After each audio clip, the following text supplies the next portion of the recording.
الحمد للہ وکفا وسلام علی عبادہ الذین اصطفى اما بعد اعوذ باللہ من الشیطان الرجیم بسم اللہ الرحمن الرحیم حسبنا اللہ ونعم الوکیل نعم المولا ونعم النصیر سبحان ربک رب العزت عما یصفون وسلام علی المرسلین والحمد للہ رب العالمین اللہم صلی علی سیدنا محمد وعلی آل سیدنا محمد وبارک وسلم اللہم صلی علی سیدنا محمد وعلی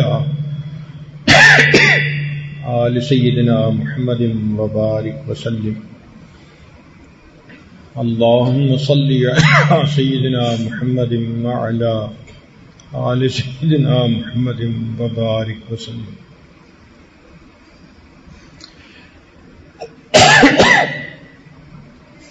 انسان اگر اپنے ارد گرد پھیلی ہوئی اس کائنات پر غور کرے تو یہ جلوہ گاہ یار نظر آتی ہے. قدم قدم پر اللہ رب العزت کی قدرت کی نشانیاں نظر آتی ہیں. یہ قدرتی مناظر اللہ رب العزت کی صفات کے آئینہ دار ہیں. آسمان کی وسعتوں کو دیکھو تو اللہ کی عظمت اور کبریائی سامنے آتی ہے. انسان کا ذہن اتنا محدود ہے کہ اگر وہ سوچنا چاہے کہ آسمان کی انتہا کہاں ہے تو دماغ میں نہیں آتا. کوئی بھی بندہ سوچے کہ اس کائنات کی وسعت کہاں تک ہے تو دماغ میں سوچ سوچ کے کہ وہاں تک ہوگی تو دماغ سوچتا ہے اس سے آگے بھی کائنات ہوگی. تو جس انسان کا دماغ اتنا چھوٹا کہ کائنات کی وسعت کو دماغ میں نہیں لے سکتا وہ اللہ کی ذات کو کیا سمجھ پائے گا. ہم اگر سمندر کے تلاطم کو دیکھیں، سمندر کے اندر جو موجیں ایک دوسرے کے اوپر گر رہی ہوتی ہیں تو اس کو دیکھ کر اللہ رب العزت کی رحمت کے بے پایاں سمندر کا اندازہ ہوتا ہے. سورج کو دیکھیں جو ہر وقت نور برساتا ہے تو اندازہ ہوتا ہے کہ اللہ آپ کی اپنی ذات کے نور کا کیا عالم ہوگا. پھول کو دیکھو تو اللہ رب العزت کا جمال نظر آتا ہے. شیر کو دیکھو اللہ رب العزت کا جلال نظر آتا ہے. حالانکہ ایک جانور ہے شیر، مگر اتنی اس میں ہیبت ہے، اتنا خوف ہے کہ بندہ قریب سے جاتا ہے تو رونگٹے کھڑے ہوتے ہیں. اللہ جس مخلوق کو آپ نے پیدا کیا اس کا جلال اتنا ہے تو اگر آپ کسی بات پر خفا ہوتے ہوں گے آپ کے جلال کا کیا عالم ہوگا. جانوروں کو دیکھیں تو اللہ رب العزت کی فرما برداری کرنے کی سمجھ آ جاتی ہے کہ جس جانور کو اللہ نے جس حیت پر پیدا کیا پوری زندگی اسی پر گزار دیتا ہے. تو ارد گرد دیکھیں تو اللہ رب العزت کی قدرت کی نشانیاں نظر آتی ہیں. سچی بات تو یہ ہے کہ اللہ رب العزت بہت بڑے ہیں. جتنا ہم سوچتے ہیں اس سے بھی بڑے، اور سوچیں اس سے بھی بڑے، اس سے بھی زیادہ سوچیں اس سے بھی زیادہ بڑے. اس کو کہتے ہیں اللہ اکبر. اللہ سب سے بڑے ہیں۔ آپ سوچیں کہ اذان میں 4 مرتبہ شروع میں کہا جاتا ہے اللہ اکبر اللہ اکبر اللہ اکبر اللہ اکبر۔ یہ 4 مرتبہ کہنے کی حکمت کیا ہے؟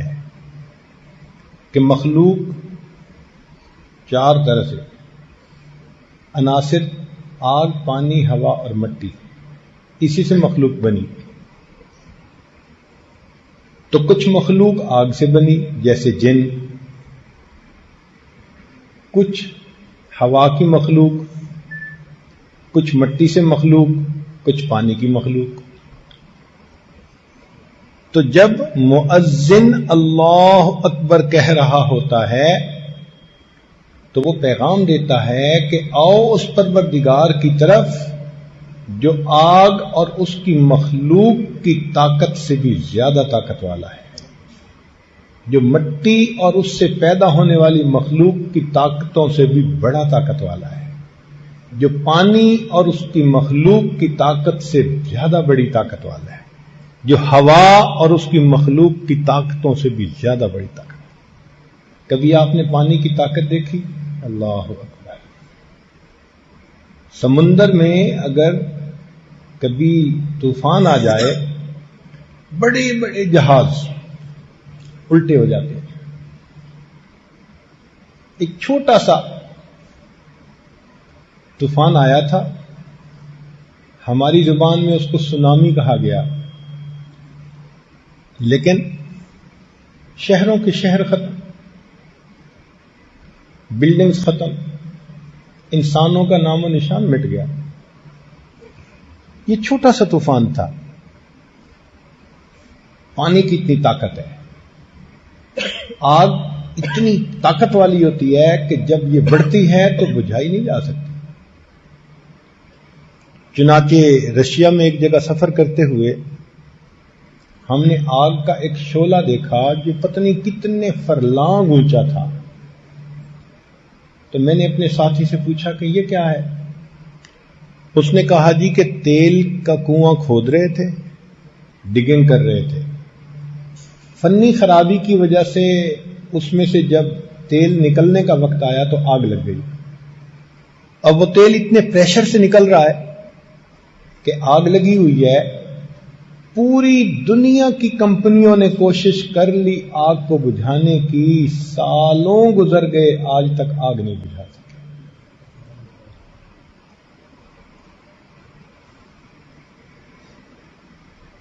مٹی کی ایک طاقت ہے۔ کیا ہوا؟ رمضان مبارک کا مہینہ، لوگ فجر کے وقت سوئے ہوئے ہیں، ایک جھٹکا سا آیا مٹی میں، زمین میں۔ کشمیر میں کیا ہوا؟ پورے کے پورے مکان زمین کے اندر دھنس گئے۔ اللہ اکبر کبیرہ۔ ہوا کی طاقت کتنی ہے؟ قوم عاد، ان کو اپنی طاقت پہ بڑا ناز تھا، قد بڑے اونچے لمبے تھے، کہتے تھے من اشد منا قوہ، ہم سے کون ہے زیادہ طاقت والا؟ اللہ نے ہوا کا عذاب بھیجا، فارسلنا علیہم ریحا صرصرا۔ وہ ہوا مومن کے لیے اتنی مزے کی کہ کہتے تھے کہ بڑی مزے کی ہوا چل رہی ہے، کافر کے لیے اتنی زیادہ سخت تھی کہ ان کو پٹک پٹک کر اس نے زمین پر مارا۔ اگلے دن ان کفار کی لاشیں زمین پر اس طرح بکھری ہوئی تھیں کأنہم اعجاز نخل خاویہ، جیسے کہ کھجور کے تنے زمین کے اوپر لیٹے ہوئے ہوتے ہیں۔ تو ان مخلوق کی اتنی طاقت ہے، لیکن 4 مرتبہ مؤذن کہہ رہا ہوتا ہے کہ لوگوں، تمہیں اس پروردگار کی طرف بلایا جا رہا ہے جس کی طاقت اور قوت آگ کی طاقت سے بھی زیادہ، پانی کی طاقت سے بھی زیادہ، مٹی کی طاقت سے بھی زیادہ، ہوا کی طاقت سے بھی زیادہ۔ اللہ اکبر کبیرہ۔ اس لیے مرضی ہر حال میں اللہ رب العزت کی پوری ہوتی ہے. مرضی ہر حال میں اللہ رب العزت کی پوری ہوتی ہے. آپ سوچئے، حضرت آدم علیہ السلام جنت میں ہیں اور دل چاہتا ہے کہ ہمیشہ جنت میں رہیں. اللہ تعالیٰ چاہتے ہیں کہ ان کو دنیا میں بھیجیں.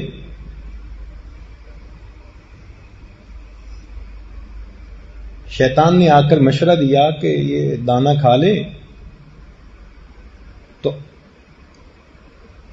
ہمیشہ جنت میں رہیں گے. کھا لیا اور نتیجہ کیا نکلا؟ زمین پر اترنا پڑا. تو مرضی کس کی پوری ہوئی؟ اللہ رب العزت کی.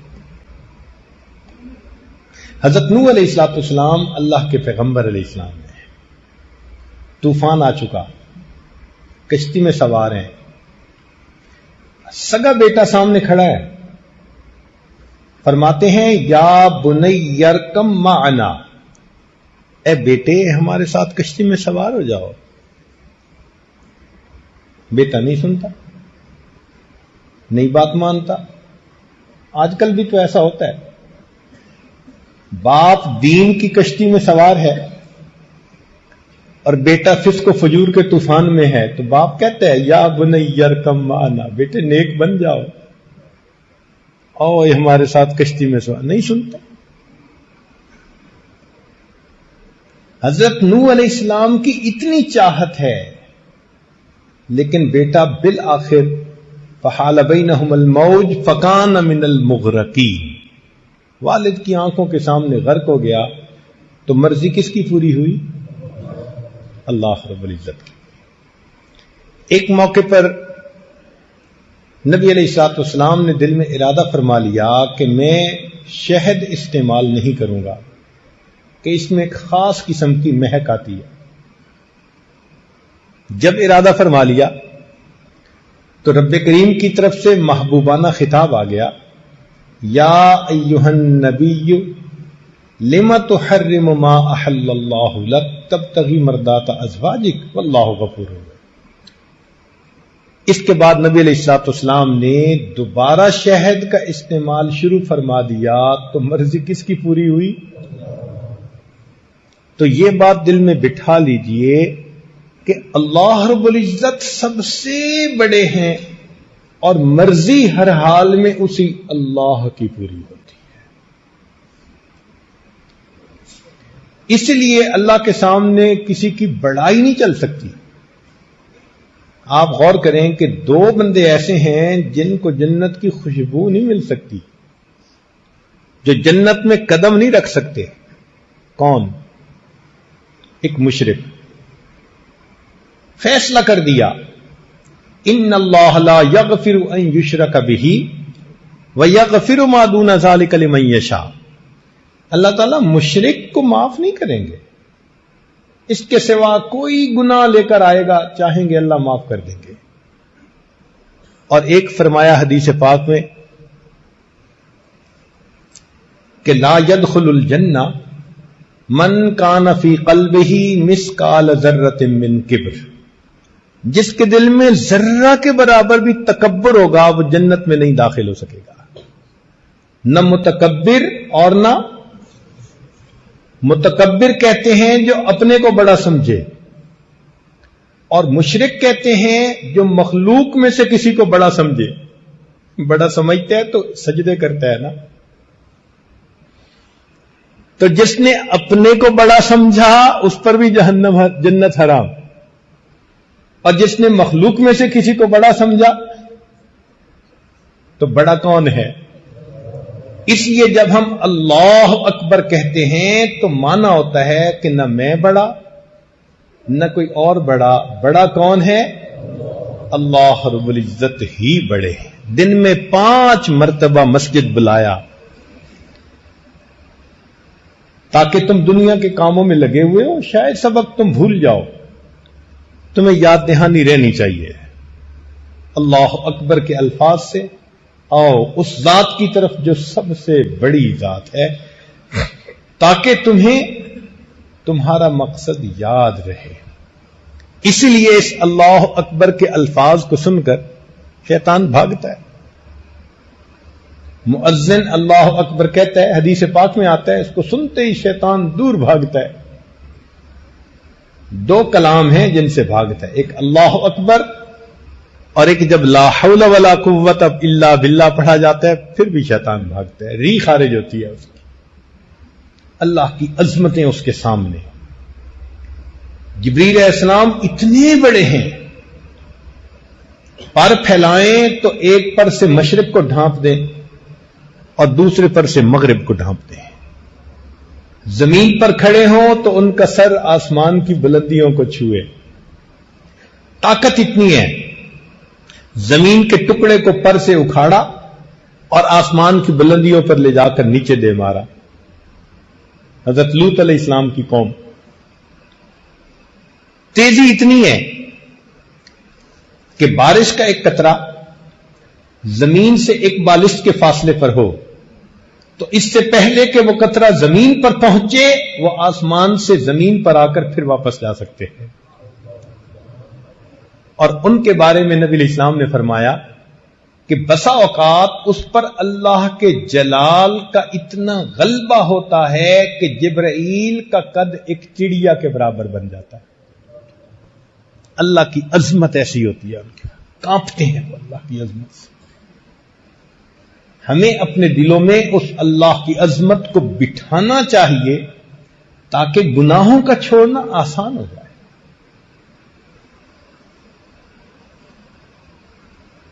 سری سکتی رحمت اللہ علیہ فرماتے ہیں، میں نے ایک مرتبہ بیان کیا تو ایک نوجوان آیا، کہنے لگا آپ نے ایک فقرہ بولا ہے.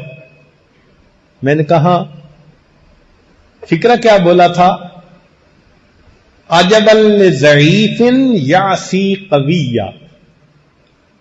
تعجب ہے اس ضعیف پر جو ایک قوی کی نافرمانی کرتا ہے. بندے سے زیادہ ضعیف کوئی نہیں اور اللہ سے زیادہ قوی کوئی نہیں. کتنا تعجب ہے کہ ایک ضعیف اس قوی کی نافرمانی کر رہا ہوتا ہے. عجبا لضعیف یعصی قویا. تو جب عظمت دل میں بیٹھتی ہے پھر انسان گناہوں سے آسانی سے بچ سکتا ہے. اس لیے اللہ رب العزت نے ذکر کثیر کا حکم دیا. اذکروا اللہ ذکرا کثیرا. مقصد کیا تھا کہ یہ ہر وقت یاد رکھیں کہ اللہ بہت بڑے ہیں. پھر دنیا ان کا دل نہیں لبھا سکے گی، ان کو اس راستے سے نہیں ہٹا سکے گی. اس لیے مومن بہانے سے اللہ کی بات چھیڑتا ہے. ماں کو دیکھو کہیں بیٹھی ہو بیٹے کا تذکرہ چھیڑ دیتی ہے. میرا بیٹا دودھ کو دودھ کہتا ہے. محبت ہے نا.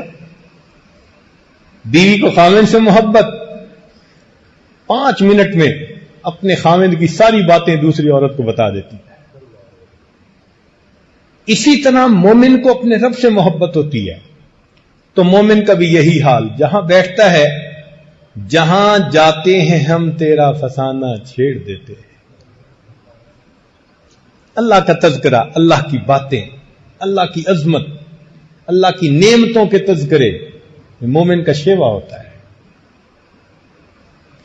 آج اللہ رب العزت کے ساتھ محبت کا اظہار کریں گے تو قیامت کے دن پھر اس کا انعام پائیں گے.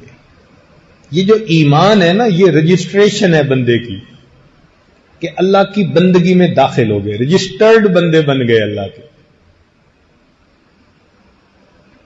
ایک سکول تھا، لائن لگی ہوئی تھی، طلباء لائن میں جا رہے تھے. ایک کھڑکی کے سامنے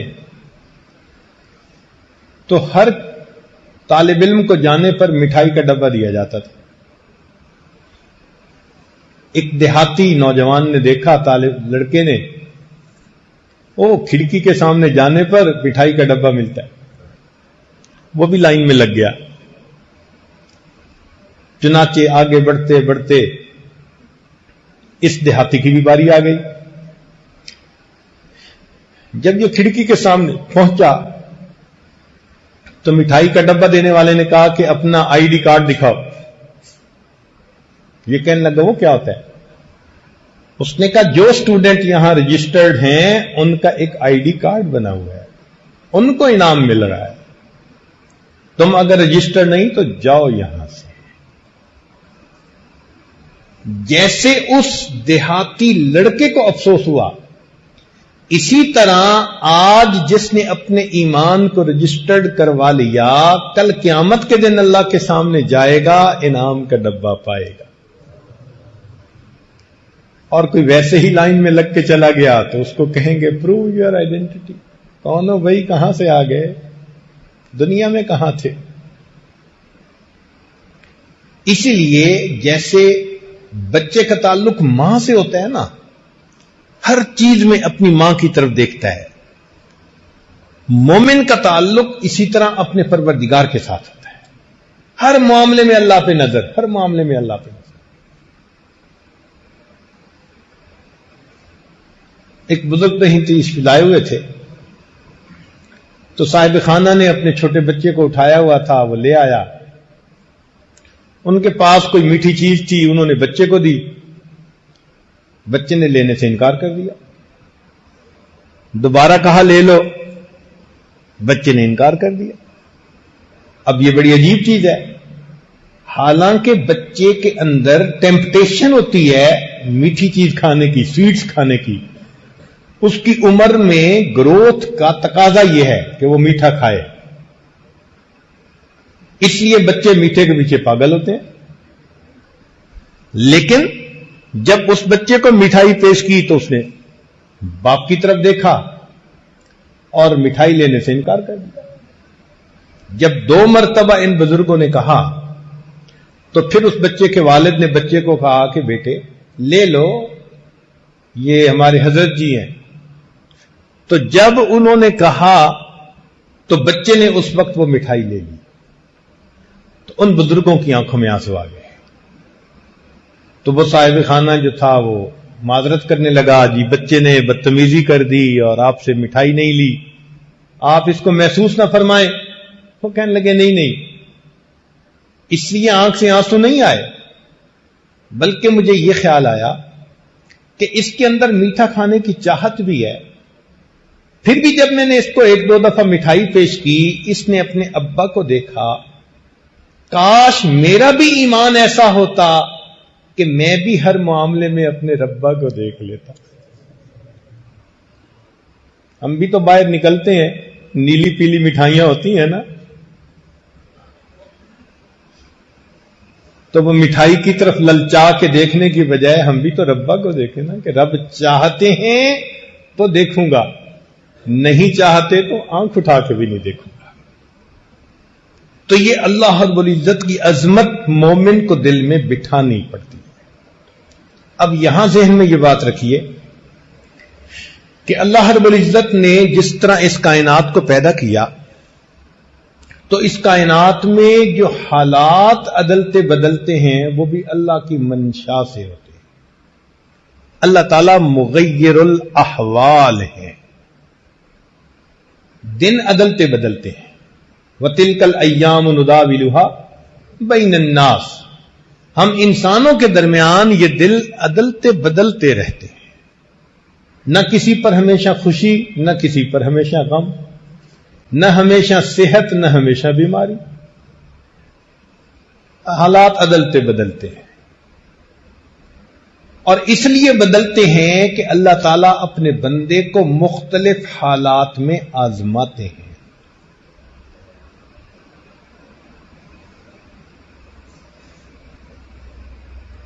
اب کوئی بندہ اگر مصیبت اور پریشانی میں پھنس جائے, وہ پریشان ہوتا ہے کہ یہ مصیبت ختم ہی نہیں ہوتی. تو اس میں اصول یہ سمجھیں کہ مصیبت اللہ رب العزت ہی کی طرف سے آتی ہے. قُل لَن يُصِيبَنَا إِلَّا مَا كَتَبَ اللَّهُ لَنَا, کہہ دیجئے ہرگز تم کو کوئی پریشانی نہیں پہنچتی مگر وہی جو اللہ نے مقدر میں لکھی ہوتی. تو جب مصیبت آتی اللہ کی طرف سے ہے تو مصیبت کے ختم ہونے کے لیے رجوع بھی اللہ کی طرف کرنا چاہیے. ہم کیا کرتے ہیں کہ مصیبت تو اللہ کی طرف سے آئی اور اس کے دور کرنے کے لیے مخلوق کے پیچھے بھاگتے. یہاں معاملہ گڑبڑ ہوتا ہے. جس نے پریشانی کے عالم میں اللہ رب العزت کی طرف رجوع کیا، اللہ رب العزت اس کے حالات کو سنوار دیتے ہیں. چنانچہ انبیاء کرام کے واقعات قرآن مجید میں تفصیل کے ساتھ بتائے گئے تاکہ لوگوں کو پتہ چل جائے کہ پہلے والی بزرگ ہستیوں پر، مقدس ہستیوں پر بھی حالات آئے. انہوں نے اللہ کی طرف رجوع کیا، اللہ نے ان کے حالات کو ٹھیک کر دیا. ہم بھی ان کے نقش قدم پر چلنے والے بن جائیں. حضرت نوح علیہ السلام تقریباً 1000 سال تک اپنی قوم کو دعوت دیتے رہے اللہ کی طرف. رب انی دعوت قومی لیلا و نہارا، دن اور رات دعوت دی. مگر قوم ایسی تھی ماننے کے لیے تیار نہیں تھی. بہت تھوڑے لوگ تھے جو بات ماننے والے تھے، حتیٰ کہ طبیعت بھر گئی اور قوم مذاق اڑاتی تھی. یہاں تک کہ جب انہوں نے کشتی بنانی شروع کی تو قوم پوچھتی تھی کیوں بنا رہے ہو؟ فرماتے طوفان آئے گا. تو وہ کہتے ہم تو دعائیں مانگتے ہیں طوفان آئے، یہ ریت پر کشتی تھوڑا چلے گی.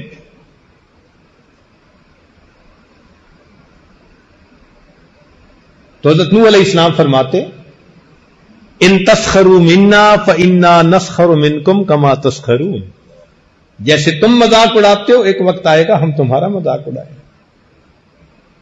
تو قوم نے ستا دیا تھا، پتھر مارتے تھے، پتھروں میں دب جاتے تھے. جبریل علیہ السلام بسا اوقات آ کر پتھروں سے ان کو نیچے سے نکالتے تھے. اکیلے تھے. کتنا دل پہ انسان کے غم ہوتا ہے. آپ کسی کو چند دن بات سمجھائیں نا، آپ تنگ آ جائیں گے. 1 سال کی بات نہیں، 2 سال کی نہیں، 1000 سال. اللہ اکبر کبیرہ. ایک کرب تھا دل میں، ایک غم تھا دل میں، جس نے مغموم بنا دیا تھا حضرت نوح علیہ السلام کو. چنانچہ بالآخر انہوں نے اللہ سے دعا کی. اللہ تعالیٰ ارشاد فرماتے ہیں وَلَقَدْ نَادَانَا نُوحٌ فَلَنِعْمَ الْمُجِيبُونَ. تحقیق نوح علیہ السلام نے ہمیں پکارا اور ہم بہتر پکار کا جواب دینے والے ہیں.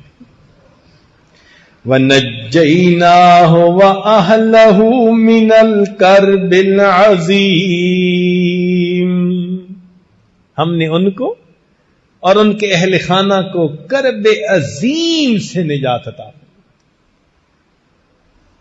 تو اس کرب سے، ان مصیبتوں سے، دکھ سے بچانے والا کون ہے؟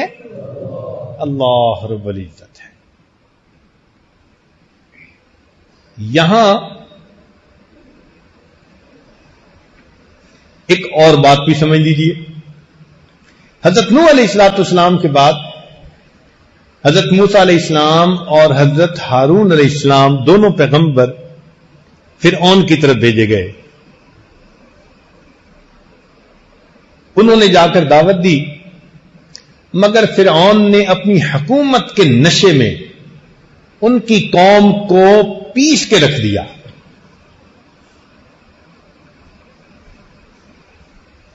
یذبحون ابناءکم ویستحیون نساءکم.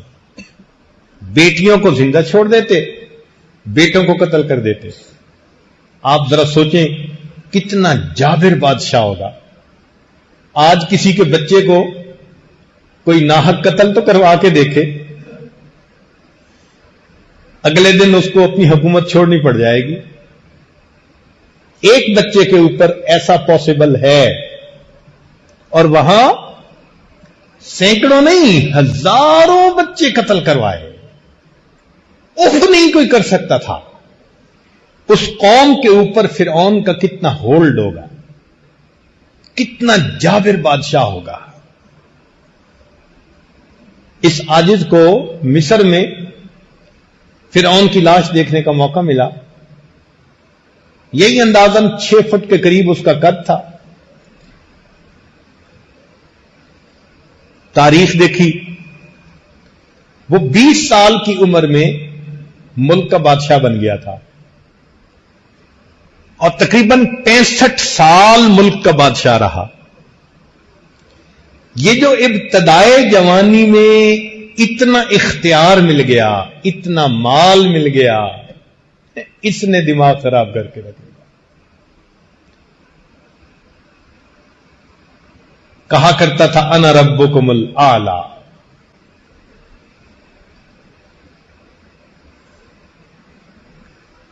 تو اس نے بنی اسرائیل کو کچل کے رکھ دیا تھا.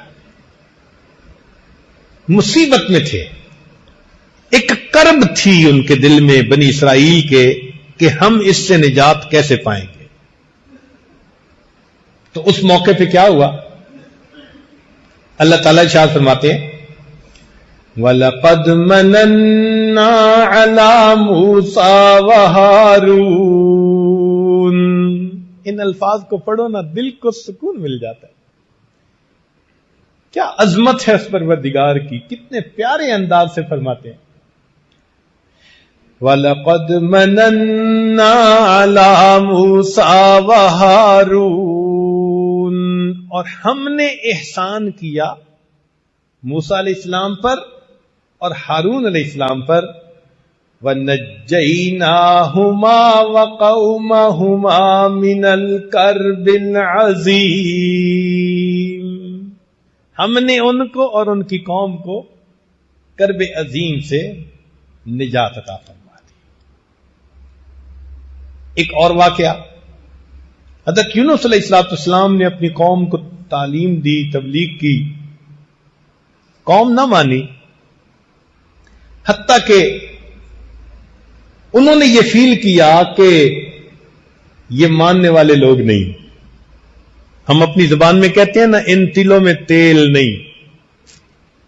وہ بھی اسی نتیجے پر پہنچ گئے. اشارہ بھی مل گیا کہ عذاب آئے گا قوم کے اوپر، تو وہ جلدی وہاں سے نکل پڑے. اللہ کی شان، ایک بڑی مچھلی نے اپنے پیٹ میں لے لیا. اب پیٹ کے اندر ہیں، کہیں نکل نہیں سکتے. تو اس وقت حضرت یونس علیہ السلام نے اس حصار میں سے نکلنے کے لیے کس کو پکارا؟ اللہ رب العزت کو پکارا. اللہ تعالیٰ ارشاد فرماتے ہیں وَظَنُّونِ إِذْ ذَهَبَ مُغَاضِبًا وَظَنَّ أَن لَّن نَّقْدِرَ عَلَيْهِ فَنَادَىٰ فِي الظُّلُمَاتِ. اندھیروں میں اس نے پکارا، کیا کہا؟ اللہ الہ الا انت سبحانک انی کنت من الظالمین. اے اللہ، تیرے سوا کوئی معبود نہیں، تو پاک ہے، میں خطا کار. اپنی خطا کو مانا اور اللہ کو اس مصیبت سے نجات کے لیے پکارا. اللہ تعالیٰ ارشاد فرماتے ہیں فَاسْتَجَبْنَا لَهُ وَنَجَّيْنَاهُ مِنَ الْغَمِّ. ہم نے اس کی اس پکار کو قبول کر لیا اور اس کو غم سے نجات عطا فرمائی. وَكَذَلِكَ نُنْجِي الْمُؤْمِنِينَ. ہم ایمان والوں کو ایسے ہی نجات عطا فرمائیں. تو اگر ہم اللہ کو پکاریں گے تو کرب سے، غم سے، مصیبت سے، پریشانی سے وہ پروردگار ہی ہمیں بچانے والا ہے. آج ذرا سی کوئی بات ہوتی ہے، بھاگتے ہیں عملیات والوں کے پیچھے.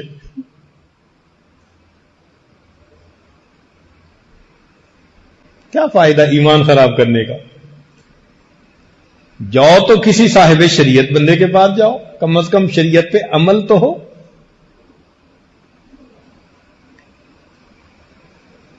تو مصیبت میں اللہ ہی کی طرف رجوع کرنا ہے ہمیں۔ جس نے پریشانی بھیجی وہی پریشانی سے ہمیں نجات دے سکتا ہے۔ چنانچہ اللہ رب العزت کا یہ وعدہ ایمان والوں کے ساتھ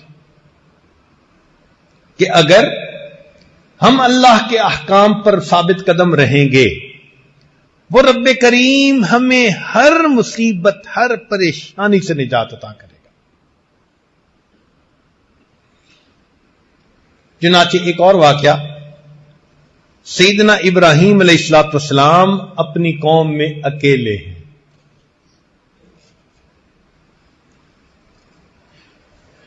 قوم شرک کرتی ہے، نمرود کو خدا مانتی ہے، بتوں کی پوجا کرتی ہے۔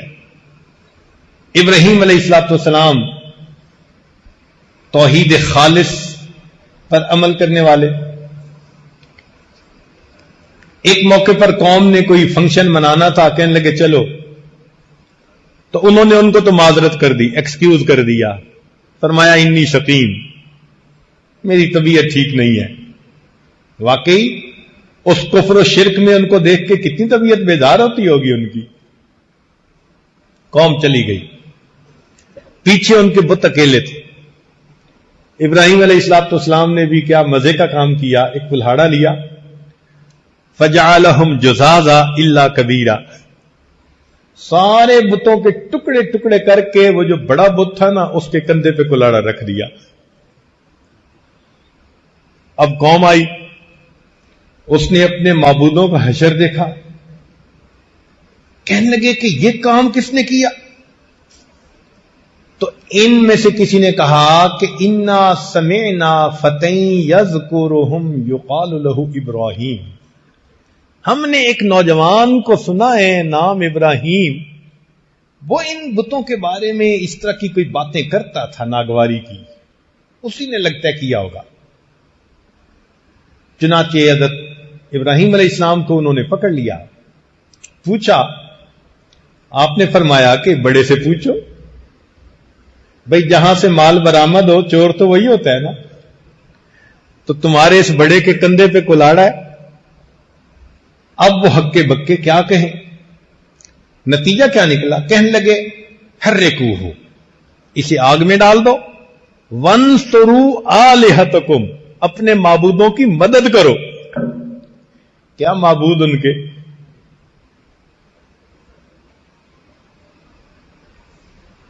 پتھر کے بنے ہوئے ہیں، پتلے خدا، موٹے خدا، چھوٹے خدا ہیں، سب کے سب جھوٹے خدا۔ اب اس وقت ابراہیم علیہ السلام کا ساتھ دینے والا کوئی نہیں تھا۔ مفسرین نے لکھا ہے کہ نمرود نے آگ میں ڈالنے کی تیاریاں کی۔ اس زمانے کی عورتیں منت مانتی تھیں، میرا بیٹا ہوا تو ابراہیم کی چتا کے لیے اتنے من لکڑیاں ڈالوں گی۔ لکڑیاں اکٹھی کی گئیں، پہاڑ نظر آتا تھا، آگ لگائی گئی، اتنی آگ تھی کہ کوئی قریب جا نہیں سکتا تھا، جھولے پہ بٹھا کے ڈالا گیا۔ ابراہیم علیہ السلام کو آگ نظر آ رہی ہے، لیکن اللہ کے ساتھ ایمان پختہ تھا۔ سنیے امام قرطبی رحمت اللہ علیہ اس آیت کی تفسیر میں کیا فرماتے ہیں؟ فرماتے ہیں کہ قالوا حرکوا، قوم کے لوگوں نے کہا کہ ان کو جلاؤ۔ لما انقطعوا بالحجت، جب ان کی حجت منقطع ہو گئی، اخذتهم عزت باسم وانصرفوا الى طریق الغشم، تو حمیت الجاہلیہ، وہ ظلم کے طریقے پر چل نکلے۔ وقالوا حرکوا، بات تو کر نہیں سکتے تھے، طاقت کے نشے میں، حکومت کے نشے میں کہنے لگے اس کو جلا دو. رویہ یہ روایت ہے ان قائل هذه المقالۃ هو رجل من الاکراد، فرماتے ہیں کہ یہ بات جو کہنے والا تھا نا کہ ان کو جلاؤ، یہ کرد لوگوں میں سے ایک تھا. عراق میں جیسے کرد تھے، ابراہیم علیہ السلام اسی علاقے میں تھے. من اعراب فارس ای من بادیتها، دیہاتی بندہ تھا. قال ابن عمر و مجاہد و ابن جریج و یقال اسمہ حیزر، اس کا نام مفسرین نے اس بندے کا حیزر لکھا ہے. جس نے یہ بات کہی تھی فخسف اللہ بہ الارض، اللہ نے اس بندے کو زمین کے اندر دھسا دیا. فہو یتجلجل فیہا الی یوم القیامہ، فرماتے ہیں کہ وہ قیامت تک زمین کے اندر دھنسا ہوا چیختا رہے گا. وکیل اور یہ بھی کہا گیا بل قالہ ملکہم نمرود وانصروا آلہتکم، ان کا جو بادشاہ نمرود تھا اس نے کہا کہ اپنے معبودوں کی مدد کرو. بتحریک ابراہیم لأنہ یسبھا ویعیبھا، اس لیے کہ ابراہیم علیہ السلام نے ان کے بارے میں ناپسندیدہ الفاظ کہے تھے اور ان میں عیب نکالا تھا کہ پوچھو ان سے، اور وہ تو بتا نہیں سکتے تھے. وجاء بالخبر، اور خبر میں یہ بات آئی ہے ان نمرود بنا سرحن طولہ 80 ذراعا، اس نے ایک تالاب بنوایا، گڑا، 80 ہاتھ اس کی لمبائی تھی. وعرضہ 40 ذراع، 40 ہاتھ اس کی چوڑائی تھی. قال ابن اسحاق وجمع الحطب شہرا، 1 مہینہ وہ اس میں لکڑیوں کو جمع کرتے رہے. ثم اوقدوہ، پھر انہوں نے آگ کو جلایا. واشتعلت واشتدت، آگ جل پڑی اور سخت شدت اختیار، بھڑک گئی. حتی ان کان الطائر لیمر بجنباتها فَيَحْتَرِقُ مِنْ شِدَّةِ وَحْجِهَا، حتیٰ کہ اگر کوئی پرندہ اس آگ کے اوپر سے گزرنے لگتا تھا تو شدت کی وجہ سے جل کے نیچے گر جاتا تھا. پرندہ بھی اوپر سے نہیں گزر سکتا تھا. ثم قیدوا ابراہیم ووضعوه فی المنجنیق مغلولا، پھر انہوں نے ابراہیم علیہ السلام کو قید کیا، پکڑا، اور ان کو منجنیق میں انہوں نے بٹھایا اور ان کے ہاتھ باندھے ہوئے تھے، ہتھکڑیاں لگی ہوئی تھی، یوں سمجھ لیں. ویقال، اور یہ بھی کہا گیا ان ابلیس صنع لهم المنجنیق یومئذ، کہ ابلیس ایک بندے کی شکل میں آیا تھا اور اس نے آ کے ان کو جھولا بنانے کا گر سکھایا تھا. آرکیٹیکٹ وہ تھا کہ یوں کر کے جھولا بناؤ. فدجت السماوات والارض ومن فیہن من الملائکۃ وجمیع الخلق،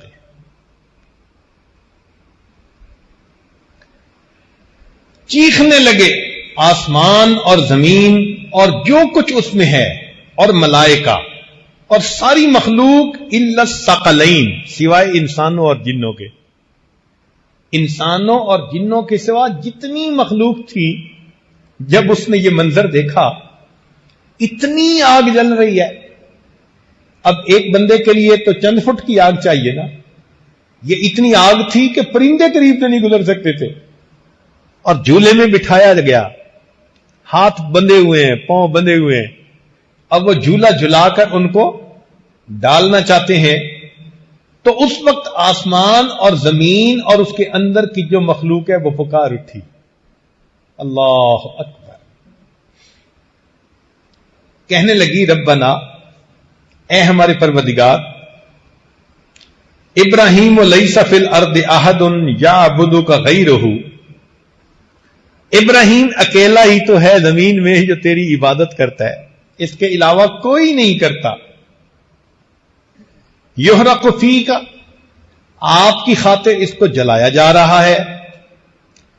فاذلنا فی نصرتہ، ہمیں اجازت دے دیجئے کہ ہم ابراہیم کی مدد کر سکیں.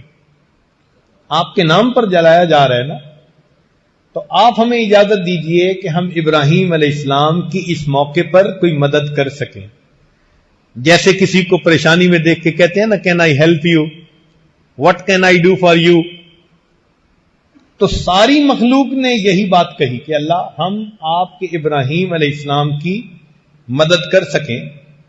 فقال اللہ تعالی، اللہ رب العزت نے فرمایا، ان استغاث بشیء منکم او دعاہ فلینصرہ فقد اذنت لہ فی ذلک. اگر میرا ابراہیم تم سے مدد مانگے یا تمہاری اس دعوت پر مدد کو قبول کرے تو تم مدد کرو، میری طرف سے تم کو اجازت ہے. وَإِن لَّمْ يَدْعُ غَيْرِي، اور اگر وہ میرے کسی غیر کو نہیں پکارتا، فَأَنَا أَعْلَمُ بِهِ وَأَنَا وَلِيُّهُ، تو میں اس کو جانتا ہوں اور میں اس کا سرپرست ہوں. سبحان اللہ. جو بندہ اللہ سے لو لگاتا ہے، اللہ رب العزت اس کے حالات کو بھی جانتے ہیں اور پھر اللہ اس بندے کے سرپرست بھی ہوتے ہیں، اس کے نگہبان، اس کے نگران، اس کے سرپرست ہوتے ہیں. تو اللہ تعالیٰ فرماتے ہیں کہ میں اس کا ولی ہوں. فَلَمَّا أَرَادُوا إِلْقَاءَهُ فِي النَّارِ، جب ان لوگوں نے ارادہ کر لیا کہ ابراہیم علیہ الصلوۃ والسلام کو آگ کے اندر ڈالے، اتاہ خزان الماء وہو فی الہوا، تو ابراہیم علیہ الصلوۃ والسلام ہوا میں تھے، یعنی منجنیق سے نکل کر آگ میں جانے کے لیے ابھی ہوا کے اندر ہیں. تو پانی کا فرشتہ آتا ہے جو خازن ہے پانی کا، اور وہ آ کے کہتا ہے، فقالو، ان فرشتوں نے کہا، یا ابراہیم ان اردت اخمدنا النار بالماء، اگر آپ چاہیں تو ہم اس آگ کو پانی سے بجھا دیتے ہیں، ابھی بارش برسا دیں گے تو یہ آگ ختم ہو جائے گی. فقال، ابراہیم علیہ السلام کا یقین دیکھیے، ایمان دیکھیے، لا حاجت لی الیکم، دنیا کے اسباب کی منفی تو اپنی جگہ، فرشتے آئے ہیں، فرشتوں کو بھی کہہ دیا مجھے آپ کی کوئی ضرورت نہیں ہے. وَأَتَاهُ الْمَلِكُ الرِّيحِ، پھر اس کے سامنے، اس کے پاس ہوا کا فرشتہ آیا. فقال لو شئت طیرت النار، اگر آپ کہیں ایسی ہوا چلے کہ آگ کو ہی اڑا کے لے جائے. فقال لا، ابراہیم علیہ السلام نے فرمایا نہیں. ثم رفع رأسه الى السماء فقال، پھر اللہ رب العزت کی، پھر انہوں نے آسمان کی طرف سر اٹھایا اور یہ کہا، اللہم انت الواحد فی السماء، اے اللہ تو آسمان میں اکیلا ہے، وَأَنَا الْوَاحِدُ فِي الْأَرْضِ لَيْسَ أَحَدٌ غَيْرِي يَعْبُدُكَ غَيْرِي، میں زمین میں اکیلا ہوں، میرے سوا تیری عبادت کرنے والا کوئی نہیں. حسبی اللہ ونعم الوکیل، میرے لیے اللہ کافی ہے، وہی میرے لیے بہتر وکیل ہے. اللہ اکبر. ایمان دیکھیے کیسا تھا، یقین اللہ کے وعدوں پہ کتنا تھا، بھروسہ کتنا تھا. سامنے آگ نظر آ رہی ہے، ہوا کے اندر ہیں، اب تو لمحوں کی بات ہے، مگر متزلزل نہیں ہوئے. چنانچہ ایک دوسری آیت میں فرماتے ہیں کہ ان ابراہیم حین قیدوہ لِيُلْقُوهُ فِي النَّارِ قَالَ لَا إِلَٰهَ إِلَّا أَنْتَ سُبْحَانَكَ رَبُّ الْعَالَمِينَ لَكَ الْحَمْدُ وَلَكَ الْمُلْكُ لَا شَرِيكَ لَكَ قَالَ ثُمَّ رَمُوا بِهِ فِي الْمَنْجَنِيقِ مِن مِزْرَبٍ شَاسِعٍ، پھر انہوں نے اس کو منجنیق میں بٹھا کر دور سے، شاسعٍ دور سے اس کو آگ کے اندر ڈالا. فَاسْتَقْبَلَهُ جِبْرِيلُ، اس موقع پر پھر جبریل علیہ السلام آئے. جب پانی کے فرشتے کو انکار، ہوا کے فرشتے کو انکار، تو جبریل علیہ السلام تو اللہ کے انبیاء کی مدد پر متعین ہے نا، ان کا تو چارٹر آف ڈیوٹی ہے انبیاء کی مدد کرنا. تو جبریل علیہ السلام اس وقت آتے ہیں.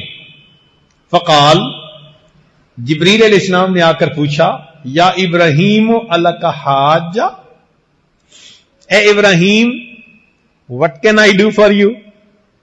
Do you need me? آپ کو میری ضرورت ہے. قال اما الیک فلا، ابراہیم علیہ السلام نے فرمایا اگر تو اپنی طرف سے آئے ہو تو کوئی ضرورت نہیں، اگر اپنی طرف سے آئے ہو تو کوئی ضرورت نہیں. فقال جبریل علیہ السلام نے کہا، فاسأل ربک، اے ابراہیم خلیل اللہ پھر اپنے رب سے سوال کیجئے. تو جب انہوں نے یہ کہا تو ابراہیم علیہ السلام نے عجیب سوال دیا. فقال، فرمایا، حسبی من سؤالی علمہ بحالی، کہ سوال کرنے سے مجھے یہ زیادہ بات کافی ہے کہ میں جس حال میں ہوں میرا اللہ جانتا ہے. یہ بات میرے لیے کافی ہے، مجھے سوال کرنے کی کیا ضرورت ہے، میرا پروردگار دیکھنے والا، جاننے والا. کیا عجیب جواب دیا ہے. حسبی من سؤالی علمہ بحالی.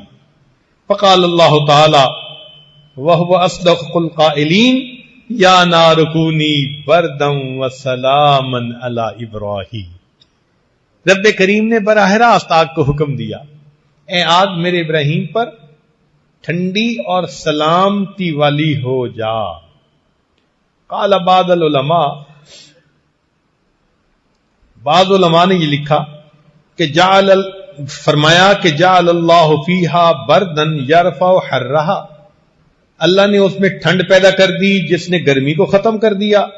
وحرن یرفع بردہا، اور ایسی گرمی جس نے ٹھنڈک کو ختم کر دیا، یعنی ایئر کنڈیشنڈ. آپ آج کے زمانے میں اس کو یوں کہہ سکتے ہیں،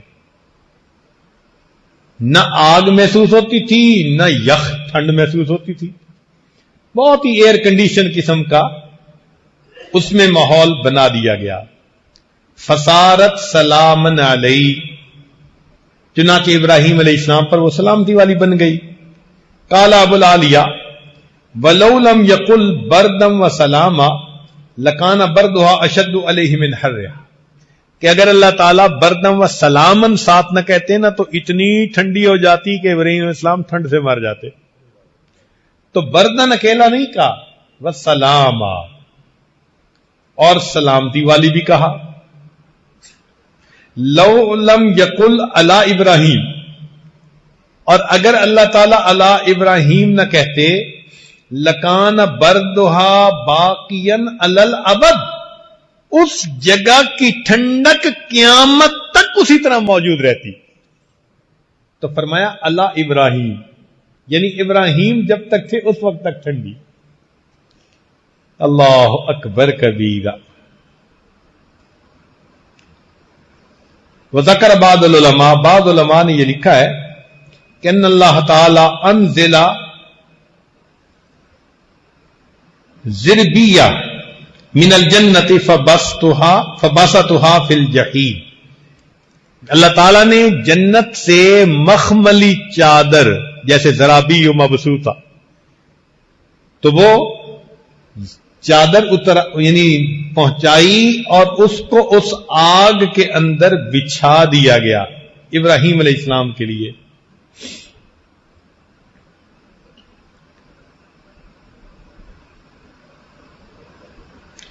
ایک عجیب بات وہ فرماتے ہیں کہ جب اللہ تعالیٰ نے فرمایا نا کہ اے آگ سلامتی والی ہو جا، تو اللہ کا یہ حکم جو تھا اس میں یا نار کہا تھا نا، عموم تھا سب کے لیے.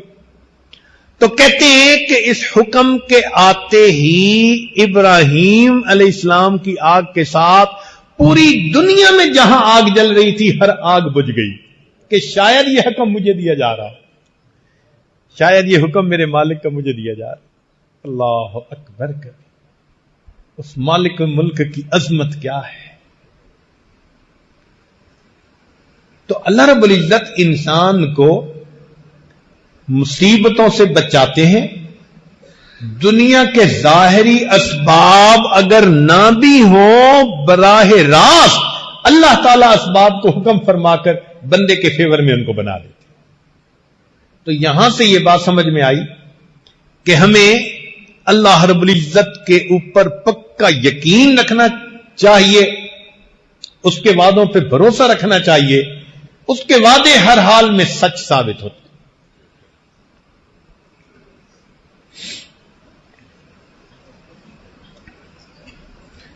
جب اللہ تعالیٰ نے حضرت موسیٰ علیہ الصلوۃ والسلام کو بھیجا نا فرعون کی طرف، تو اس وقت ایک بات کہی، فرمایا لا تخافا. یہ تسنیہ کا صیغہ ہے. موسیٰ علیہ السلام، ہارون علیہ السلام دونوں کو حکم ہو رہا ہے کہ تم دونوں خوف نہ کھاؤ. اننی معکما، میں تم دونوں کے ساتھ ہوں. اسمع و ارا، فرعون جو بات کہے گا میں سنوں گا، جو عمل کرے گا میں دیکھوں گا. جب میں دیکھنے اور سننے والا ہوں اور تمہارے ساتھ ہوں، تمہیں گھبرانے کی کیا ضرورت ہے. تو مومن کے ساتھ اللہ کا یہ وعدہ ہے کہ جو اللہ کے حکموں پر ثابت قدم رہے گا، اس کے ساتھ جو بھی پنگا لے گا اللہ اس کو دیکھے گا اور اللہ اس کو سنے گا.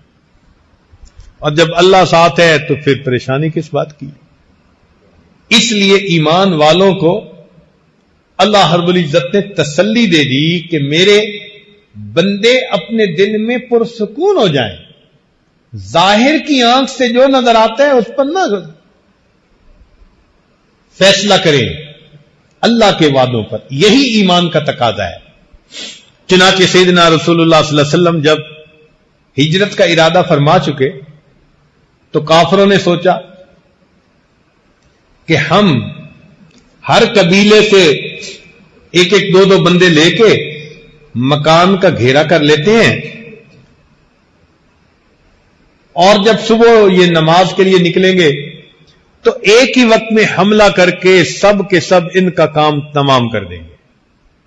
پھر قریش اتنے قبیلے والوں سے کیسے لڑیں گے؟ تو یہ پلاننگ تھی ان کی. اللہ تعالیٰ ارشاد فرماتے ہیں وَإِذْ يَمْكُرُ بِكَ الَّذِينَ كَفَرُوا، اور یاد کرو اس وقت کو جب آپ کے ساتھ تدبیر کی کافروں نے، لِيُثْبِتُوكَ، کہ آپ کو حبس بے جا میں رکھیں، او یقتلوک، یا آپ کو شہید کر دیں، او یخرجوک، یا آپ کو دیس نکالا دے دیں. وَيَمْكُرُونَ وَيَمْكُرُ اللَّهُ، انہوں نے بھی تدبیر کی، اللہ نے بھی تدبیر کی. واللہ خیر الماکرین، اللہ تعالیٰ بہتر ہے سب سے تدبیر کرنے. نبی علیہ الصلوۃ والسلام تشریف لے آتے ہیں، پتہ ہی نہیں چلتا ان کو.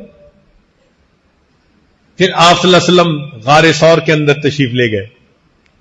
جب انہیں صبح کے وقت پتہ چلا کہ نبی علیہ الصلوۃ والسلام تو چلے گئے، انہوں نے 200 اونٹ کا انعام متعین کیا کہ 200 اونٹ نبی علیہ السلام کو ڈھونڈنے پر اور 200 اونٹ صدیق اکبر عنہ کو ڈھونڈنے پر، الگ الگ انعام. 400 اونٹوں کا انعام اس زمانے میں بہت بڑا انعام تھا. چنانچہ یہ بات سن کر مکے میں کوئی ایسا قبیلہ نہیں تھا، کوئی خاندان نہیں تھا، کوئی گھر نہیں تھا جس کا کہ نوجوان تلاش کرنے کے لیے پیچھے نکلنا پڑا ہو. اور وہ جبل ثور پہ بھی پہنچ گئے، مگر اللہ رب العزت نے اپنے حبیب صلی اللہ علیہ وسلم کی حفاظت فرما دی. چنانچہ علماء نے لکھا ہے کہ نبی علیہ السلام کی حفاظت اللہ نے کیسے فرمائی. اخرج ابن سعد و ابن مردوے ان ابن مصعب قال ادرکت انس بن مالک وزید بن ارقم والمغیرة بن شعبہ فسمعتهم يتحدثون ان النبي صلی اللہ علیہ وسلم لیلۃ الغار، کہ جب نبی علیہ الصلوۃ والسلام غار میں تھے جس رات آپ وہاں پر روپوش ہوئے، امر اللہ شجرۃ فنابتت فی وجہ النبی فساترتہ، اللہ تعالیٰ نے ایک پودے کو حکم دیا، وہ پودا اگایا اور نبی علیہ الصلوۃ والسلام کے چہرے کو ڈھانپ لیا. یعنی سامنے غار کے دروازے پر ایک پودا اگایا اللہ کے حکم سے.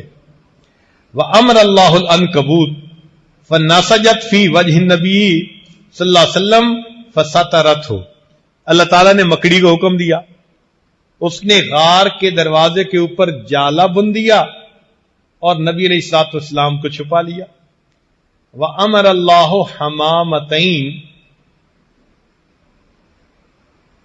اور اللہ رب العزت نے کبوتروں کو حکم دیا، وحشیتین جنگلی کبوتر، فوقفنا بفم الغار، کہ وہ غار کے دروازے کے اوپر ہی ٹھہر جائیں. تو جو غار کے دروازے پر وہ پودا تھا نا، وہاں دو کبوتر وہ وہیں رک گئے. اب واقبل فتیان قریش من کل بطن رجل بعصیہم واسیافہم وحراویہم، ہر گھر سے نوجوان قریش کے نکل پڑے اپنے عصا لے کر، اپنی تلواریں لے کر اور اپنے ڈنڈے لے کر. حتی اذا کانوا من النبی صلی اللہ علیہ وسلم قدر 40 ذراعا، حتیٰ کہ 40 ہاتھ کا فاصلہ. فنزل بعضهم فنظر فی الغار، وہ تو سواریوں پر آ گئے تھے، ان میں سے ایک بندہ نیچے بھی اترا اور اس نے غار میں بھی دیکھا. فراجع الی اصحابہ، تو غار میں دیکھ کر اس نے جب دیکھا کہ یہاں تو مکڑی کا جالا ہے اور کبوتریاں بھی تھی، تو وہ واپس چلا گیا.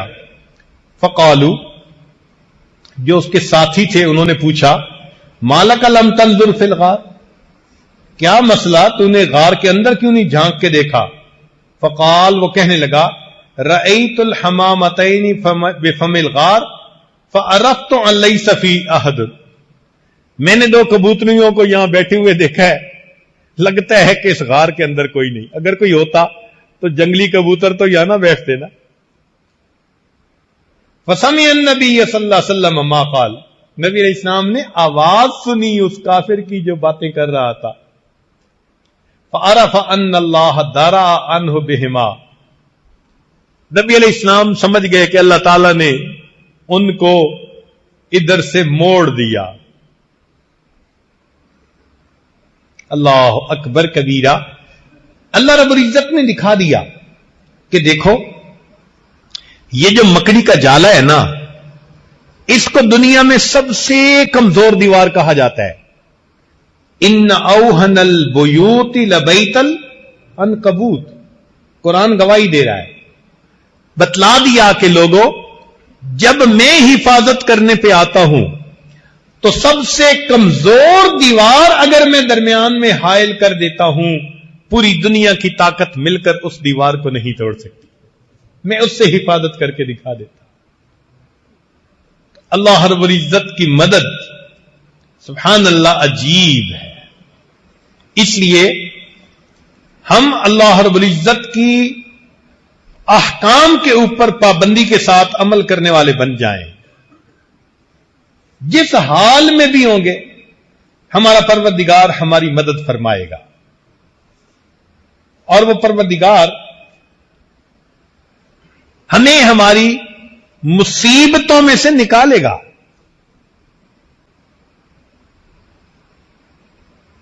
تو نظر کس پر رکھنی ہے؟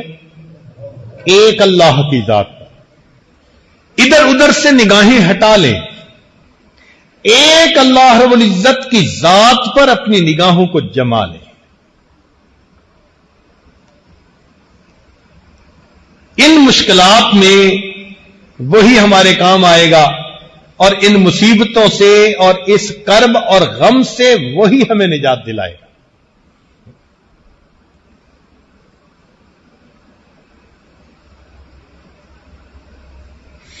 اللہ رب العزت قرآن مجید میں ایمان والوں کے ساتھ کچھ وعدے فرماتے ہیں. امید ہے کہ آپ گوش ہوش کے ساتھ سنیں گے, توجہ کے ساتھ اس بات کو سنیں گے کہ یہ اللہ رب العزت کے وعدے ہیں ایمان والوں کے ساتھ.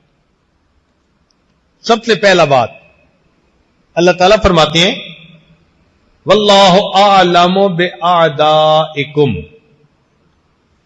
اللہ جانتا ہے تمہارے دشمنوں کو. ہم نہیں جانتے ہمارا دشمن کون ہے. ہماری نظر میں تو دوست ہو سکتا ہے, مگر دوستی کے رنگ میں کوئی دشمنی کر رہا ہو تو دلوں کی نیت کو ہم کیسے جانیں. اور آج کل تو حال بھی یہی ہے کہ کفر دوست بن کے دشمنی کرتا ہے, زیادہ قریب ہو کے زیادہ گہرا زخم لگانے کی کوشش کرتا ہے. اوپر اوپر سے خیر خواہی کر رہا ہوتا ہے, اندر سے جڑیں کاٹ رہا ہوتا ہے. چنانچہ اللہ تعالیٰ فرماتے ہیں کہ تمہیں ایمان والوں پتہ نہیں ہے کہ تمہارا کون ہے, تمہارا دشمن کون ہے.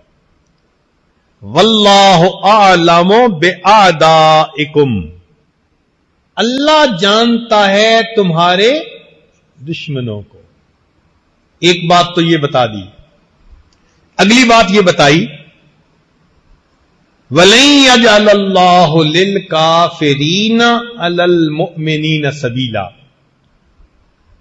اللہ تعالی ہرگز کافروں کو ایمان والوں تک پہنچنے کا راستہ نہیں دے گا. اس کی مثال ایسے کہ جیسے کسی کے بچے کو کوئی ہاتھ لگانا چاہے, مارنا چاہے, تو باپ کہتا ہے میاں میری لاش سے گزر کے جاؤ گے, یعنی پہلے مجھ سے نمٹو پھر میرے بچے کو ہاتھ لگاؤ. اس آیت کا ترجمہ ہو بہو یہی بنتا ہے کہ اللہ تعالیٰ فرماتے ہیں کہ ایمان والو, جو تم تک آنا چاہے گا پہلے مجھ سے نمٹے گا پھر تم تک آئے گا نا, تو میں تم تک آنے ہی نہیں دوں گا. وَلَن يَجْعَلَ اللَّهُ لِلْكَافِرِينَ عَلَى الْمُؤْمِنِينَ سَبِيلًا. دیکھیں نا, ایک مرغی بچوں کو دے کے پھر رہی ہوتی ہے, بلی آ جاتی ہے.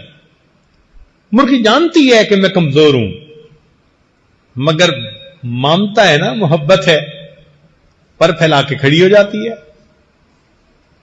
پر پھیلانے کا کیا مطلب؟ وہ بلی کو مارے گی؟ نہیں. مطلب یہ ہوتا ہے کہ اگر تم نے کچھ کرنا ہی ہے تو پہلے مجھے مارو پھر میرے بچوں کو ہاتھ لگا. ماں کی مامتا کا یہ حال ہے, اللہ کی اپنے ایمان والوں کے ساتھ محبت کا کیا حال ہوگا. اس لیے فرمایا کہ اگر کافر تم تک آنا چاہیں گے تو میں آنے ہی نہیں دوں گا, میں راستے میں رکاوٹ بن جاؤں گا, ان کا راستہ روک دوں گا, تم تک ان کے ہاتھ پہنچ ہی نہیں سکیں گے. یہ دوسرا وعدہ فرما دیا. پھر وضاحت سے بات کہہ دی اِنَّا لَنَنْصُرُ رُسُلَنَا, ہمارے ذمہ ہے مدد اپنے رسولوں کی, وَالَّذِينَ آمَنُوا, اور ایمان والوں کی, فِي الْحَيَاةِ الدُّنْيَا, اس دنیا کی زندگی میں, وَيَوْمَ يَقُومُ الْأَشْهَادُ, اور اس دن جب قیامت ہوگی گواہیاں دی جائیں گی. یہ جو اِنَّا کا لفظ ہے نا, یہ بڑا معنی خیز ہے. ترجمہ تو یہی ہے کہ ہمارے ذمہ ہے مدد اپنے رسولوں کی. سمجھنے کی خاطر ہم اگر اس کا ترجمہ اپنی زبان میں کریں نا تو وہ یوں بنتا ہے، ہم پر فرض ہے مدد اپنے رسولوں کی اور ایمان والوں کی. اللہ تعالیٰ پہ کوئی چیز فرض نہیں ہے، مگر ترجمہ جو الفاظ ہیں ان کا انداز یہی مفہوم دے رہا ہے کہ ہم پر لازم ہے مدد اپنے رسولوں کی اور ایمان والوں کی. اب اتنی تسلی سے اگر اللہ تعالیٰ فرما رہے ہو تو یہ کوئی دنیا کا تو وڈیرا نہیں ہے نا جو آج وعدہ کرے گا کل الٹا کر دے گا، پھر کہے گا جی میری بات کوئی قرآن کا لفظ تھوڑا ہے. یہ تو خدا کی بات ہے، یہ مالک الملک کی بات ہے. فرما رہے ہیں انا لننصر رسلنا، ہمارے ذمہ ہے مدد اپنے رسولوں کی، والذین آمنوا اور ایمان والوں کی، فی الحیات الدنیا ویوم یقوم الاشہاد، دنیا کی زندگی میں اور اس دن جب گواہیاں قائم ہوں گی قیامت کے دن بھی. چنانچہ اللہ رب العزت ایمان والوں کی مدد فرماتے. جنگ یرموک میں ایک موقع ایسا آیا کہ ایمان والے بہت تھوڑے تھے تعداد میں اور نصارہ بہت زیادہ تھے. مورخین نے لکھا ہے کہ جیسے سفید گھوڑے کے جسم پہ چھوٹا سا کالا داغ ہوتا ہے، سفیدی کی طرح دشمن تھے اور چھوٹے کالے داغ کی طرح مسلمانوں کی تعداد تھی. یہ تھے کوئی چند ہزار، 5-7 ہزار، اور وہ تھے کئی لاکھ کی تعداد میں، اور مقابلہ تھا. اس موقع پر جو وہاں امیر لشکر تھے انہوں نے حضرت عمر رضی اللہ عنہ کو خط لکھا کہ ہم بہت تھوڑے، کچھ کمک بھیج دیجیے. تو عمر رضی اللہ تعالیٰ عنہ نے اس کے جواب میں ایک خط لکھا اور نبی علیہ السلام کی صحبت کا حق ادا کر دیا. خط میں کیا لکھا؟ فرمایا قد جاءنی کتابکم، تمہارا مکتوب مجھے ملا ہے، تستمدوننی، جس میں تم نے مجھ سے مدد طلب کی ہے، وَإِنِّي أَدُلُّكُمْ عَلَى مَنْ هُوَ أَعَزُّ نَصْرًا وَأَحْسَنُ جُنْدًا، اور میں تمہیں اس ذات کے بارے میں بتاتا ہوں، اس کا پتہ دیتا ہوں کہ جو سب سے زیادہ غالب آنے والی ذات ہے اور سب سے بہترین لشکر رکھنے والی ذات ہے. اللہ عز وجل، وہ اللہ رب العزت کی ذات ہے. فاستنصروہ، تم اللہ سے مدد مانگو. فإن محمدًا صلی اللہ علیہ وسلم قد نصر فی یوم بدر فی اقل من عدتکم، اور نبی علیہ الصلوۃ والسلام میدان بدر میں تھوڑے تھے مگر اللہ نے ان کی مدد فرمائی، لہذا تم اسی اللہ پر نظر رکھو. فإذا جاءکم کتابی، جب یہ میرا مکتوب تم تک پہنچے، ھذا فقاتلوہم ولا تراجعونی، ٹوٹ کر ان پر حملہ کر دو اور پھر میری طرف مراجعت نہ کرو. حضرت عمر رضی اللہ عنہ کا خط پہنچنا تھا، ایمان والوں نے اگلے دن قدم اٹھا گیا اور اللہ کی ایسی مدد آئی کہ اللہ نے جنگ یرموک میں کامیاب فرما دیا. اللہ کی مدد آپ غور کیجئے کیسے. عمر رضی اللہ عنہ جانتے تھے کہ قلت اور کثرت کا مسئلہ نہیں ہے، معاملہ ہے اللہ کی مدد کا. جس پلڑے میں اللہ کی مدد کا وزن اتر آتا ہے وہ پلڑا ساری کائنات سے بھاری ہو جاتا ہے. انہوں نے سبق دکھا دی. آج ہمیں بھی یہی سبق سیکھنے کی ضرورت ہے کہ ہم ایسے نیک بنے کہ اللہ رب العزت کی مدد ہمارے ساتھ آ جائے. مدد آ گئی پھر خیر ہے، سینکڑوں سال کے مشاہدے غلط ثابت ہو جائیں گے. بڑی بڑی سپر پاور کو اللہ تعالیٰ آنکھوں کے سامنے صفر پاور بنا دیں گے. یہ ایمان بڑی مضبوط چیز ہے.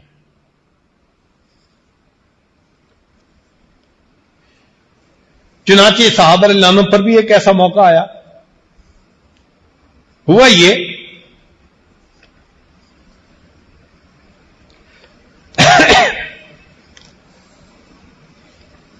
کہ قریش مکہ نے یہ سوچا کہ یہ چھوٹی سی جماعت ہے، ہم سب مل کے جاتے ہیں اور جا کے ان کا قصہ تمام کر دیتے ہیں۔ چنانچہ سارے قبائل کو لے کر آ گئے۔ اس کو جنگ احزاب کہتے ہیں، یعنی پوری دنیا کو لے کے آ گئے، یوں سمجھ لے۔ جب لوگوں نے یہ سنا نا کہ مسلمانوں کے خلاف اتنا بڑا لشکر آ گیا، سنیے ذرا، قرآن مجید میں اللہ تعالیٰ فرماتے ہیں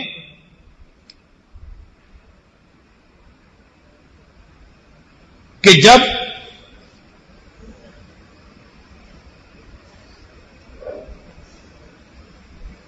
ہاں جی تو بات چل رہی تھی کہ اللہ تعالیٰ فرماتے ہیں کہ ہم ایمان والوں کی مدد فرماتے ہیں۔ تو اللہ رب العزت کی مدد جنگ بدر میں بھی ہوئی۔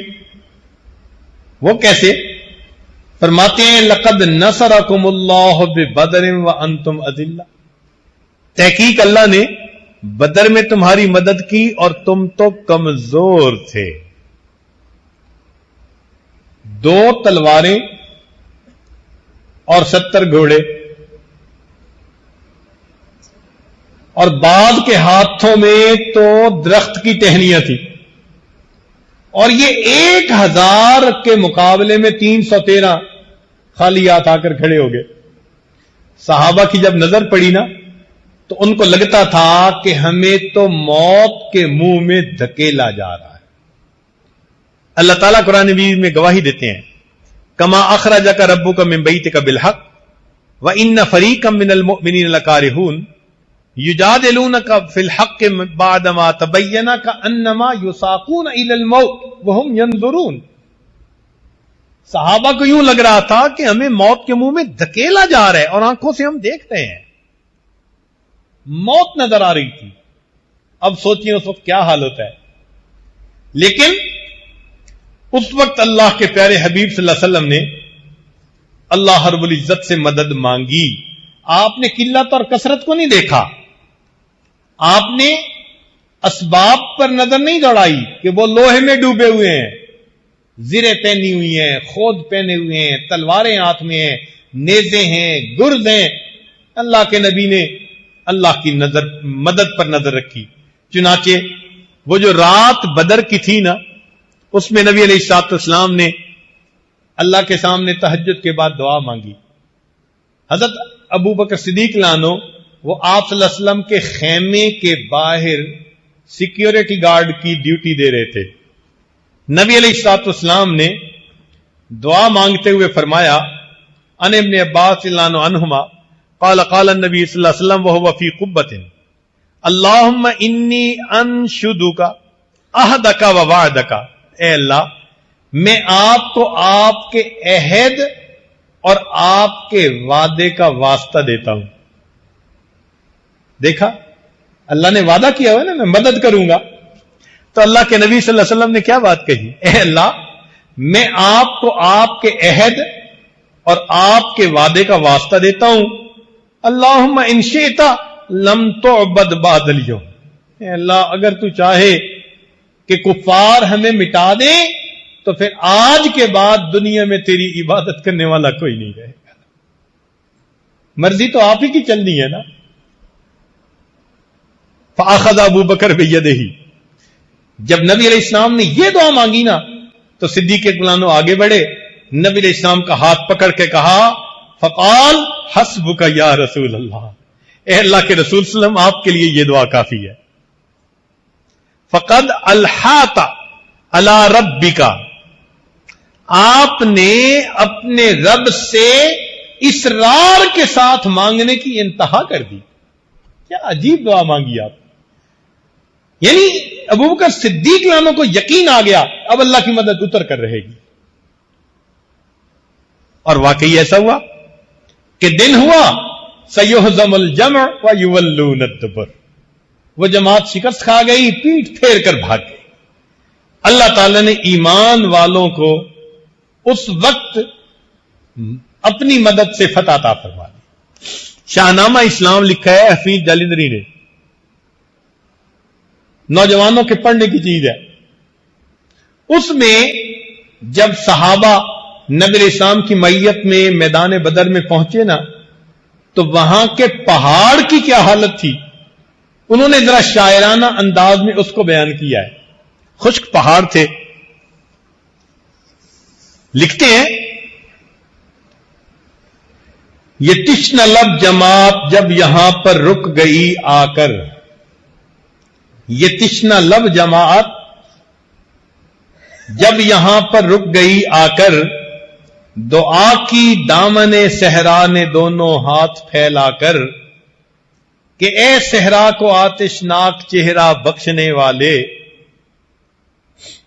رخ خورشید کو کرنوں کا صحرا بخشنے والے، ازل کے دن سے اب تک بھاڑ میں بھنتا رہا ہوں میں، صدائے رعد و باران دور سے سنتا رہا ہوں میں، ہوا ہوں جب سے پیدا جان پانی کو ترستی ہے، میرے سینے کے اوپر آگ کی بدلی برستی ہے، میں سمجھا تھا مقدر ہو چکی ہے دھوپ کی سختی، میری قسمت میں لکھی جا چکی ہے سوختہ بستی، بنایا رفتہ رفتہ سخت میں نے بھی مزاج اپنا، لیا ہر آبلا پاسے زبردستی خراج اپنا، خبر کیا تھی الہی ایک دن ایسا بھی آئے گا کہ تیرا ساقی کوثر یہاں تشریف لائے گا۔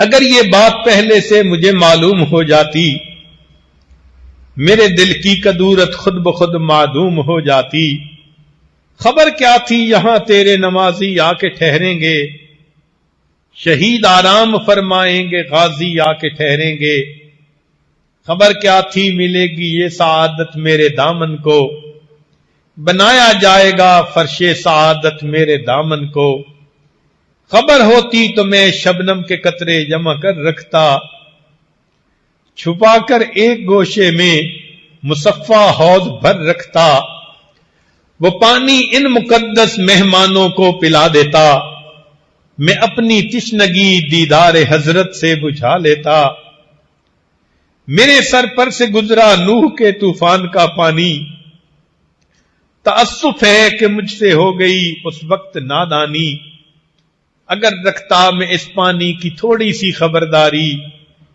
تو ہو جاتا میری آنکھوں سے چشموں کی طرح جاری، یہ 70 اونٹ 2 گھوڑے یہاں سیراب ہو جاتے، مجاہد بھی وضو کرتے نہاتے غسل فرماتے،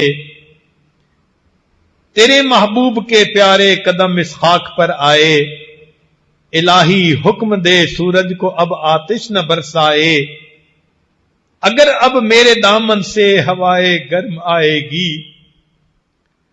تو مجھ کو رحمت للعالمین سے شرم آئے گی، جلیل القدر مہمانوں کا صدقہ مہربانی کر، عطا بہر وضو ان کے لیے تھوڑا سا پانی کر، برائے چند ساتھ ابر باراں بھیج دے یا رب، بہاراں بھیج دے یا رب، بہاراں بھیج دے یا رب، حضور ساقی کوثر میری کچھ لاج رہ جائے، میری عزت میری شرم عقیدت آج رہ جائے۔ پہاڑ بھی گویا یہ فریاد کر رہا ہے کہ مجھے نبی علیہ الصلوۃ والسلام کے سامنے شرمندگی نہ اٹھانی پڑ جائے کہ میرے پاس تو خشکی کے سوا کچھ نہیں، اور اللہ رب العزت نے اگلے دن بارش عطا فرما دی۔ تو دیکھیے بدر کے پہاڑوں کا کیا حال ہے۔ پھر اللہ رب العزت نے وہاں پر فرشتوں کو اتارا۔ اگر اللہ رب العزت وہاں پہنچائے، دیکھنے والا دیکھے تو عجیب منظر بنتا ہے۔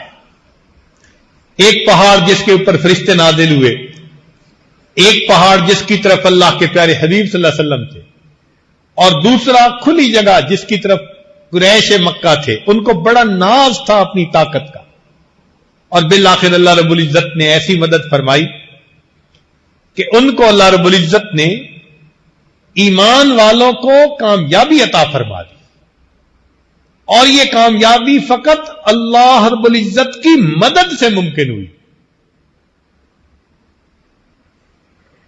تو آج ہم اگر اللہ رب العزت کے وعدوں پر بھروسہ کریں گے، اللہ رب العزت ہماری مدد پر بھی اسی طرح قادر ہے جس طرح اس نے اپنے انبیاء کی اور ایمان والے صحابہ کی مدد فرمائی.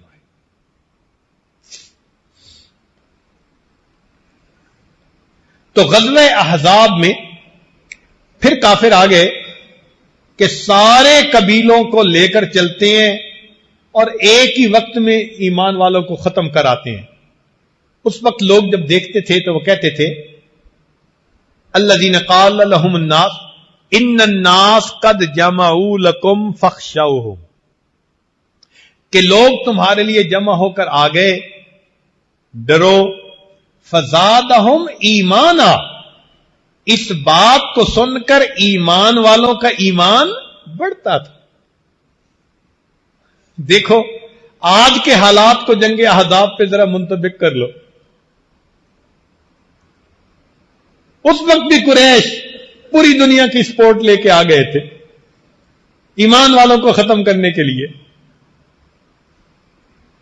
اور یہی یہودی ڈراتے تھے ان الناس قد جمعوا لکم، سارے انسان جمع ہو کے تمہارے لیے آ گئے ہیں. فخشوہم، او بھائی ڈرو، کوئی فکر کرو.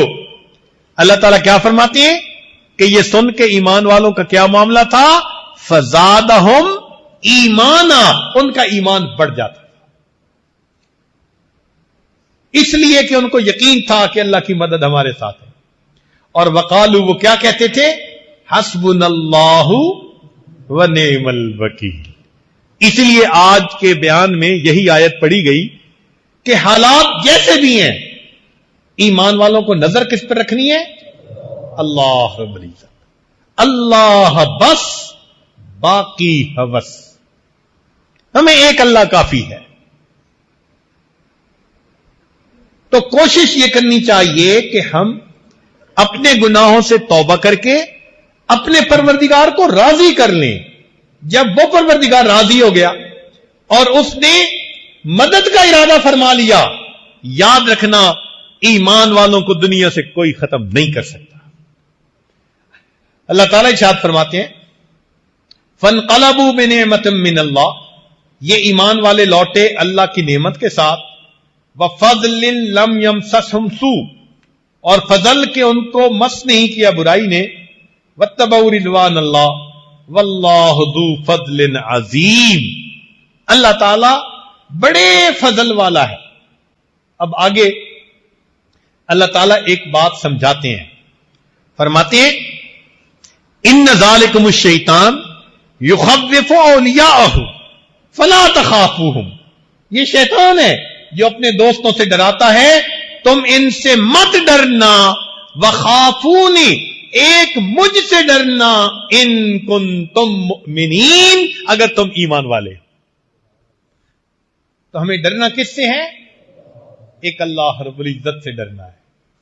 اس کی مدد اگر ہمارے ساتھ ہو گئی تو دنیا کا کوئی بھی بندہ ہمارا بال بیکا نہیں کر سکتا. اس لیے ایک حدیث پاک میں نبی علیہ الصلوۃ والسلام نے یہ بات سمجھائی. توجہ سے سنیے گا. عبداللہ ابن عباس رضی اللہ عنہ فرماتے ہیں میں سواری پہ نبی علیہ السلام کے پیچھے سوار تھا، ردیف تھا، پیچھے تھا. نبی علیہ السلام نے فرمایا یا غلام، اے لونڈے، اے لڑکے، انی اعلمک کلمات، میں تجھے چند باتیں سکھاتا ہوں. احفظ اللہ یحفظ کا، تو اللہ کی حفاظت کر، اللہ تیری حفاظت کرے گا. یعنی تو اللہ کا دھیان رکھ، اللہ تیری حفاظت کریں گے. احفظ اللہ تجدہ تجاہک، تو اللہ کی بات کو مان، اللہ کو اپنے سامنے پائے گا. اذا سألت فاسأل اللہ، جب تم نے مانگنا ہو تو کس سے مانگو؟ اللہ سے مانگو. وَإِذَا اسْتَعَنْتَ فَاسْتَعِنْ بِاللَّهِ، اگر مدد مانگنی ہے تو اللہ سے مدد مانگو. وَاعْلَمْ، جان لے، أَنَّ الْأُمَّةَ، لَوِجْتَمَعَتْ عَلَىٰ أَن يَنفَعُوكَ بِشَيْءٍ لَمْ يَنفَعُوكَ إِلَّا بِشَيْءٍ قَدْ كَتَبَ اللَّهُ لَكَ. امت کا یہاں مطلب ساری مخلوق، کہ اگر ساری مخلوق نفع دینے کے لیے تجھے اکٹھی ہو جائے تو وہی نفع پہنچا سکے گی جو اللہ نے لکھا ہوا ہوگا. وَلَوِ اجْتَمَعُوا عَلَىٰ أَن يَضُرُّوكَ بِشَيْءٍ، اور اگر ساری دنیا جمع ہو جائے تمہیں نقصان پہنچانے کے لیے، لم يضروك الا بشيء كتب الله عليك، نہیں تمہیں ضرر پہنچا سکتی مگر وہی جو اللہ نے لکھ دیا. رفعت الاقلام، قلم اٹھا لی گئی، وجفت الصحف، اور صحیفے کی سیاہی خشک ہو چکی، لکھنا تھا جو اللہ نے لکھا جا چکا. لہذا اب پوری دنیا تمہیں نہ نفع دے سکتی ہے نہ نقصان دے سکتی ہے. اگر کچھ ہو سکتا ہے تو اللہ کی مشیت کے ساتھ ہو سکتا ہے. تو ہمیں اگر مدد مانگنی ہے تو کس سے؟ اپنے پروردگار سے مدد مانگنی ہے. اس لیے حضرت موسیٰ علیہ السلام سے جب قوم نے کہا تھا نا کہ ہمیں تو آپ کے آنے سے پہلے بھی مصیبت تھی اور آپ کے آنے کے بعد بھی، اوذینا من قبل ان تأتینا ومن بعد ما جئتنا، تو حضرت موسیٰ علیہ السلام نے اس کے جواب میں کیا کہا تھا؟ قال موسیٰ لقومہ، موسیٰ علیہ السلام نے اس قوم کو یہ فرمایا، استعینوا باللہ واصبروا، اللہ سے مدد مانگو اور صبر اختیار کرو. دو باتیں کہی جا رہی ہیں، مدد کس سے مانگو اور دوسری بات کیا کرو؟ سبحان اللہ.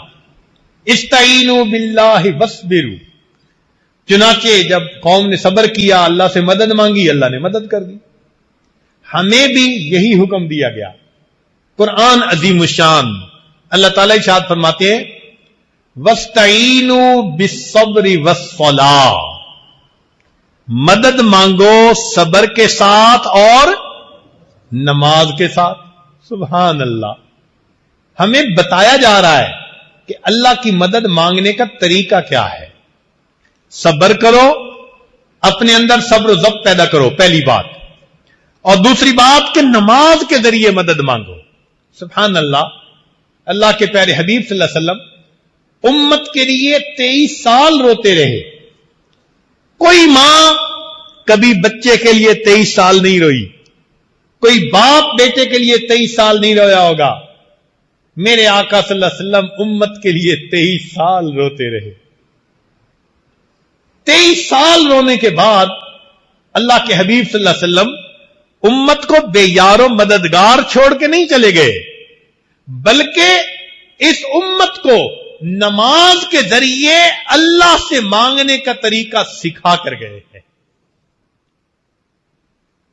کہ اگر میرے جانے کے بعد تم پر کوئی وقت آ جائے گا تو تم اس وقت نماز کے ذریعے اپنے رب سے مانگنا.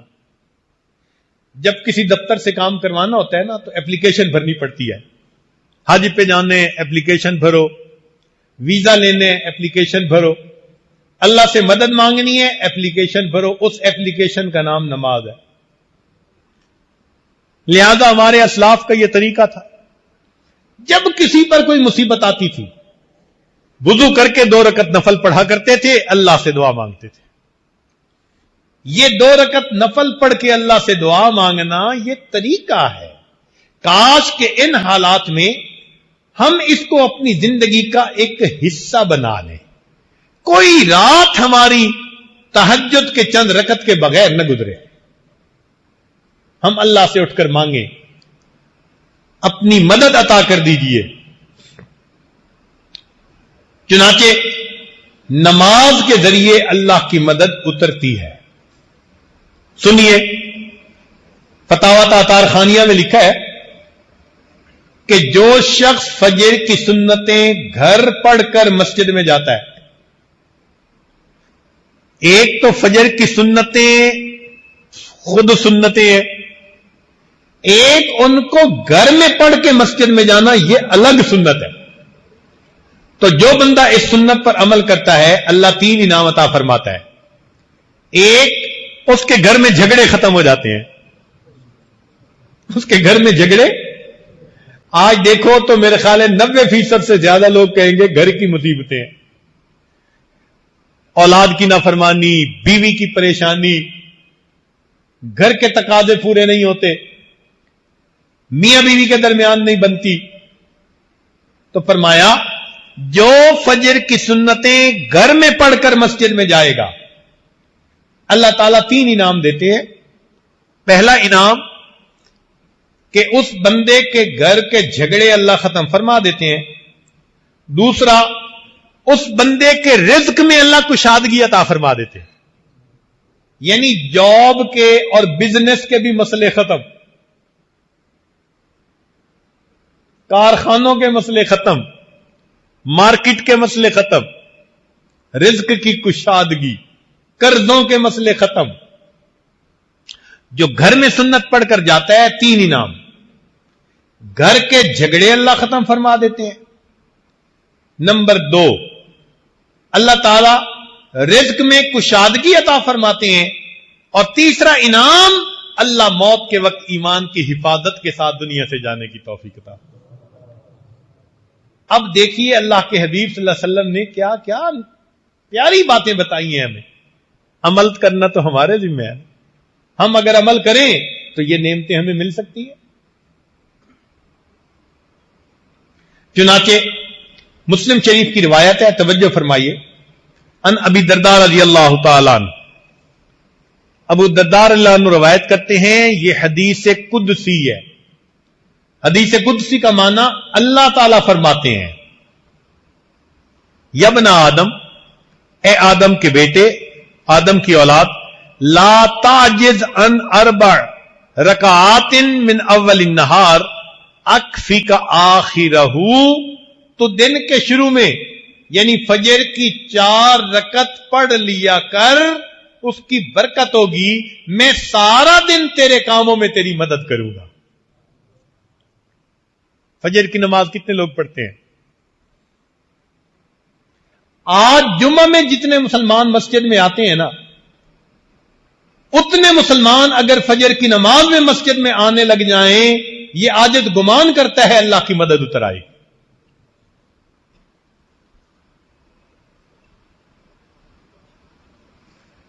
تو فرمایا دن کے شروع میں 4 رکعت پڑھ لیا کر، میں سارا دن تیرے کاموں میں تیری مدد کروں. دیکھو نماز سے اللہ کی مدد کیسے اترتی ہے. یہ نماز عجیب نعمت ہے، بندے کو اللہ سے ملا دیتی ہے، بلکہ بندے کو اللہ کا محبوب بنا دیتی ہے. سنیے، ابن سنی نے ام میمونہ رضی اللہ تعالی عنہا سے یہ حدیث روایت کی ہے. فرماتے ہیں، اللہ تعالیٰ ارشاد فرماتے ہیں، ما تقرب الی العبد بمثل اداء فرائضی، کہ میرا بندہ میرا اتنا تقرب نہیں پا سکتا جتنا کہ فرض ادا کرنے سے تقرب پا سکتا ہے. اس کو کہتے ہیں قرب بالفرائض، یعنی فرائض پر عمل کرنے کی وجہ سے انسان اللہ کے قریب ہو جاتا ہے، اس کے پیارے بندوں میں شامل ہو جاتا ہے.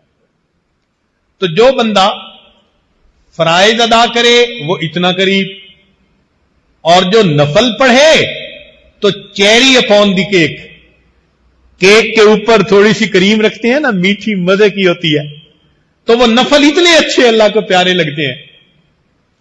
دستور کی بات ہے کہ جو بندہ ایکسٹرا ٹائم میں اپنے مالک کا کام کرے تو وہ پیارا لگتا ہے. گھر کا خادم آتے ہوئے شہد کی بوتل لے آئے، اور جی شہد خالص مل رہا تھا، راستے میں میں نے کہا میں آپ کے لیے لے آتا ہوں. اب ڈیوٹی ٹائم تو نہیں تھا نا، اپنے ٹائم میں اس نے 5 منٹ رک کے شہد خریدا. آپ پیسے بھی دیں گے، ساتھ محبت بھی بڑھے گی.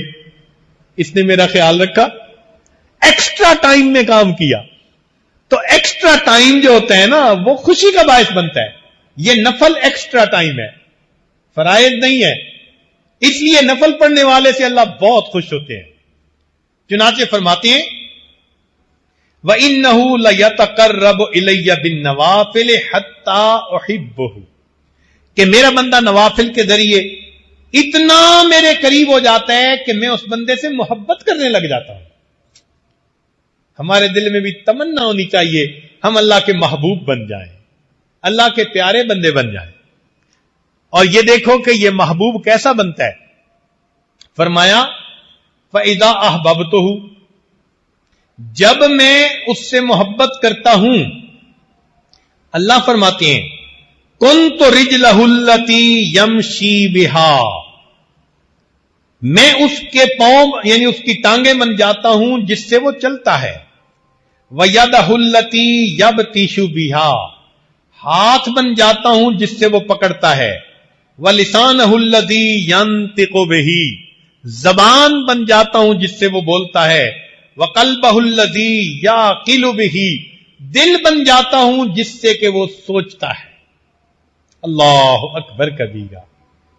اسی طرح کی حدیث بخاری شریف میں بھی ہے, الفاظ کے کچھ فرق کے ساتھ. مفہوم یہی ہے, یعنی اللہ تعالیٰ فرماتے ہیں کہ میں اس بندے کی آنکھیں بن جاتا ہوں, زبان بن جاتا ہوں, ہاتھ بن جاتا ہوں, پاؤں بن جاتا ہوں. یا اللہ, آپ فرما رہے ہیں مالک الملک, احکم الحاکمین, رب العالمین, اپنے بندے کے بارے میں کہ میں اس کے یہ اعضاء بن جاتا ہوں. اللہ اکبر. اور یہ نہیں کہ یہ صرف بات ہی بات ہے, یہ سچ ہے. چنانچہ اللہ تعالیٰ نے اس کو سچ کر دکھایا. جب نبی علیہ السلام نے ریت پھینکی, اللہ تعالیٰ فرماتے ہیں وَمَا رَمَيْتَ إِذْ رَمَيْتَ وَلَٰكِنَّ اللَّهَ رَمَىٰ, آپ نے نہیں پھینکا جب آپ پھینک رہے تھے, وہ تو اللہ پھینک رہا تھا. یا اللہ, آپ اتنے بڑے ہیں, بندے کے ساتھ اتنا احسان فرماتے ہیں کہ اگر وہ آپ کے حکم کی پیروی کر لیتا ہے, استقامت کے ساتھ جمع رہتا ہے, اتنی شان سے نواز رہے ہیں. فرماتے ہیں جب آپ پھینک رہے تھے, آپ نہیں پھینک رہے تھے, اللہ پھینک رہا تھا. اللہ اکبر کبیرہ. اسی پر تو کہنے والے شاعر نے کہا کہ گفتہ اللہ بود گرچہ اد حلقوں میں عبداللہ بود, کہ وہ بندے کے گلے سے بات نکل رہی تھی مگر حقیقت میں ان کا بولنا اللہ کا بولنا. یہی حدیث پاک تو میں سمجھا رہی ہے کہ مومن کو اللہ تعالیٰ پھر کیا مقام عطا فرما دیتے ہیں. آگے فرما رہے ہیں یہی حدیث مبارکہ, ان سالنی آتیتہ, اگر تم مجھ سے سوال کرے گا, وہ بندہ سوال کرتا ہے تو میں اس بندے کے سوال کو پورا کر دیتا ہوں. وَإِن دَعَانِي أَجَبْتُهُ, اور اگر دعا کرتا ہے میں اس کی دعا کو قبول کر لیتا ہوں. تو ایگریمنٹ تو سامنے ہے, اللہ تعالیٰ مدد کے لیے بھی تیار, دعا قبول کرنے کے لیے بھی تیار, جو مانگے دینے کے لیے بھی تیار. اب کام تو ہمارا معاملہ ہے نا جو پیچھے رہ گیا. ایک ملک میں جا رہے تھے یاجز, تو ایک دیوار پر عجیب فقرہ لکھا ہوا تھا کہ کھڑا ہو کے میں کافی دیر اس کو پڑھتا رہا. انگریزی میں لکھا ہوا تھا مگر لکھنے والے نے عجیب بات لکھ ڈالی تھی. لکھا ہوا تھا کہ if you feel God is away, اگر تم محسوس کرتے ہو کہ اللہ دور ہے, guess who moved, یہ اندازہ لگاؤ کہ پیچھے کون ہٹا. اگر تم محسوس کرتے ہو کہ خدا دور ہے تو اب یہ سوچو کہ پیچھے کون ہٹا. تو اللہ تعالیٰ تو نہیں نہ ہٹ سکتے اپنی بات سے پیچھے, تو پیچھے پھر ہٹتا کون ہے؟ بندہ خود ہٹتا ہے. تو ایگریمنٹ سامنے ہے. اگر ہم اللہ کے بندے بن جائیں, سر کے بالوں سے لے کے پاؤں کے ناخنوں تک اللہ رب العزت کے حکموں پر عمل کرنے والے بن جائیں. اللہ فرماتے ہیں میں زبان بن جاؤں گا، میں آنکھیں بن جاؤں گا، میں پاؤں اور ہاتھ بن جاؤں گا، جو مانگو گے میں دوں گا، جو دعا کرو گے میں قبول کروں گا. سبحان اللہ. یہ سب سے آسان طریقہ ہے اس دنیا میں کامیابی اور غلبہ حاصل کرنے کا. اس سے زیادہ آسان طریقہ دنیا میں کوئی نہیں ہو سکتا.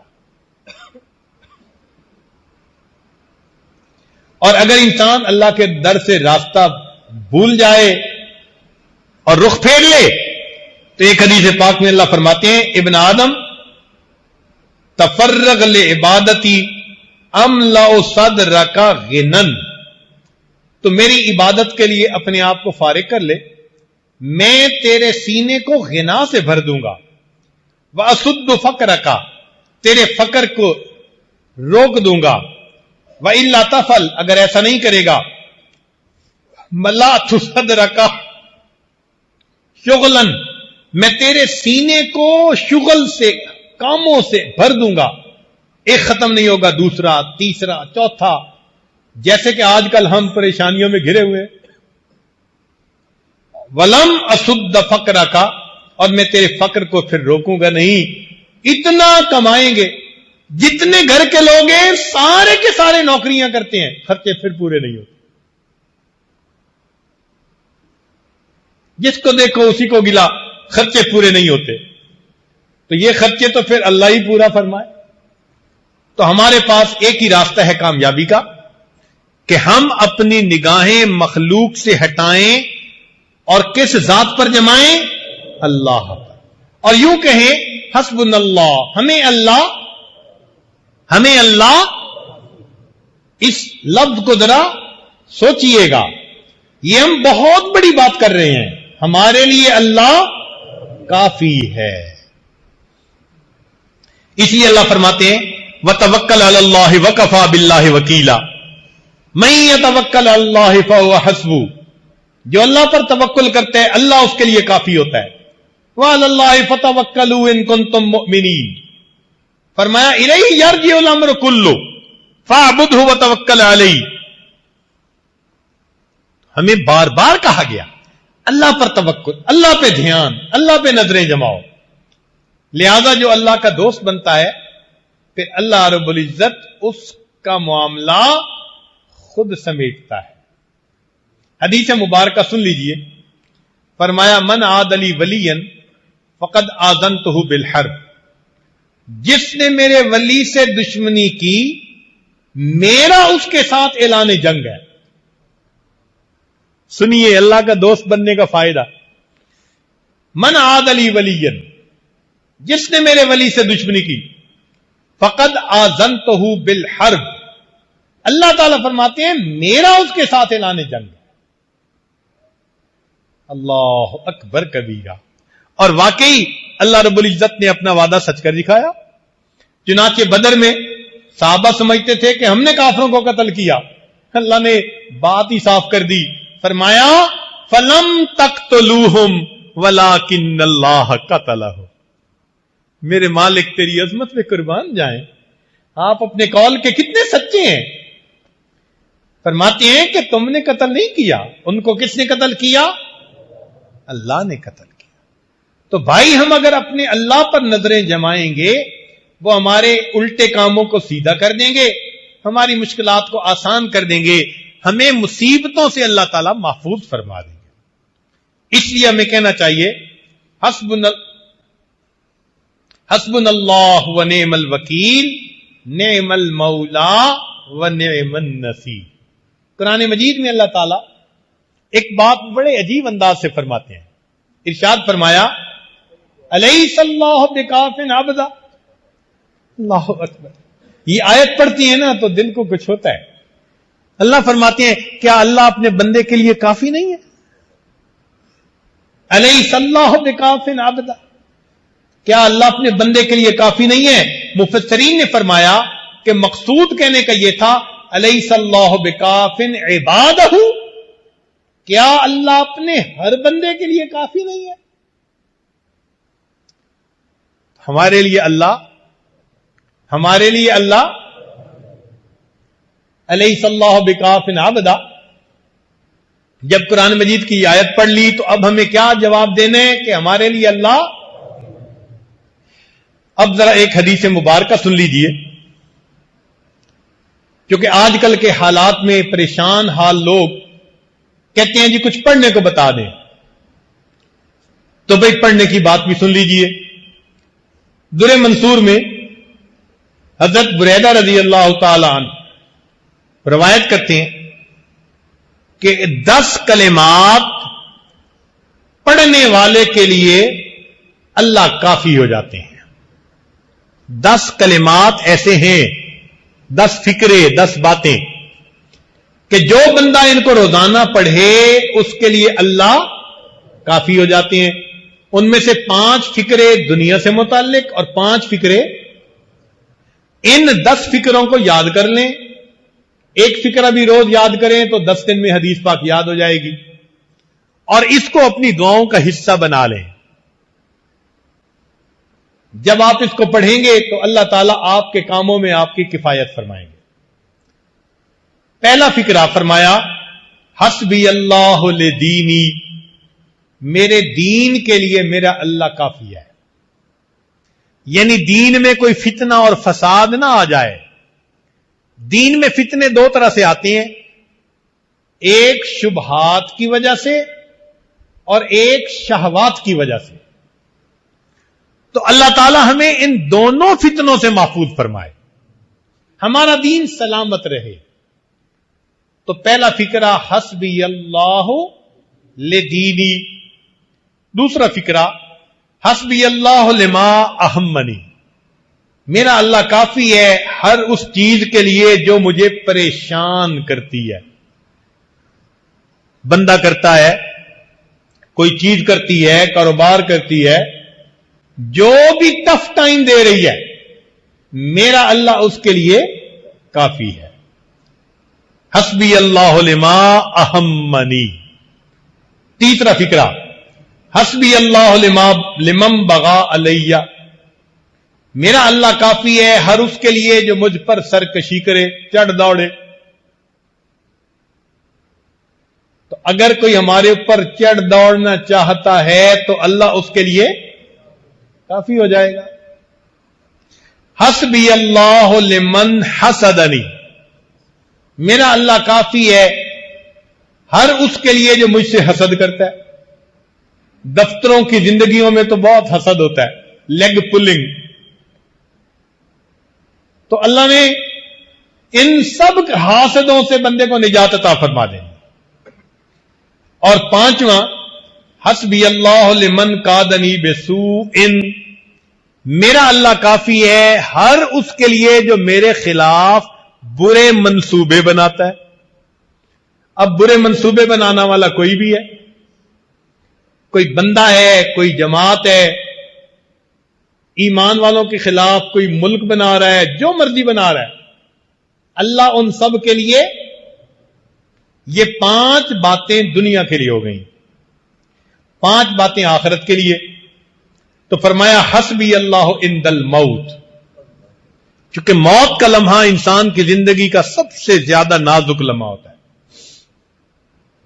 حسبی اللہ عند المسألۃ القبر، میرا اللہ کافی ہے قبر کے سوال جواب کے وقت میں.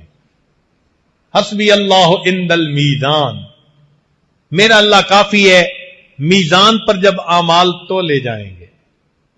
9ویں بات حسبی اللہ عند الصراط، میرا اللہ پل صراط پر گزرنے کے لیے کے وقت میرے لیے کافی ہے. حسبی اللہ عند الصراط. اور 10ویں بات حسبی اللہ لا الہ الا ہو علیہ توکلت و الیہ انیب. اگر یہ 10 فکرے ہم ہر نماز کے بعد پڑھ لیں، ہمارا پروردگار دنیا اور آخرت کے تمام مسائل کے لیے ہمیں کافی ہو جائے گا. اور ہم دل میں بھی یہی بھروسہ رکھیں کہ میرے لیے میرا اللہ. یہ سبق یاد رکھیے کہ آج کی اس مجلس میں یہ سبق ہمیں پڑھا دیا کہ ہمارے لیے ہمارا اللہ، ہمارا پروردگار کافی ہے. سیدنا علی کرم اللہ وجہ عجیب بات فرماتے تھے فرماتے تھے اے اللہ میرے لیے یہی عزت کافی ہے کہ تو میرا پروردگار ہے. اے اللہ میرے لیے یہی عزت کافی ہے کہ تو میرا پروردگار ہے اور میرے لیے یہی فخر کافی ہے کہ میں تیرا بندہ ہوں. میرے لیے یہی عزت کافی ہے کہ تو میرا پروردگار ہے اور میرے لیے یہی فخر کافی ہے کہ میں تیرا بندہ ہوں. اللہ اکبر کبیرہ. تو ہمیں ہر طرف سے نگاہیں ہٹا کر اپنے رب کے اوپر نگاہیں جما لینی چاہیے. پھر دیکھیں اللہ رب العزت اپنے وعدوں کو کیسے پورا فرماتا ہے. کہنے والے نے کہا لا الہ الا اللہ لا الہ الا اللہ. جھوٹی دنیا سے منہ موڑ رب سے اپنا رشتہ جوڑ. جھوٹی دنیا سے منہ موڑ رب سے اپنا رشتہ جوڑ. کون ہے تیرا اس کے سوا لا الہ الا اللہ لا الہ الا اللہ لا الہ الا اللہ. اس لیے ہمارے اسلاف چھوٹا بچہ نہ سمجھ ہوتا تھا یہ پیغام اس سے شروع کرتے تھے. تو پرانے وقت کی مائیں بچوں کو سلاتے ہوئے لوری دیتی تھی تو لوری دیتے ہوئے کیا کہتی تھی؟ حسبی ربی جل اللہ ما فی قلبی غیر اللہ. یہ حسبی ربی یہ بچپن کا پیغام، بچپن کا سبق ہے. حسبی ربی جل اللہ ما فی قلبی غیر اللہ نور محمد صلی اللہ لا الہ الا اللہ. اللہ رب العزت ہمارے لیے دنیا اور آخرت کے تمام کاموں کے لیے کافی ہو جائے اور ہمیں اپنے عبادت گزار مغفرت کیے ہوئے گنہگار بندوں میں شامل فرمائے. وآخر دعوانا ان الحمد للہ رب العالمین.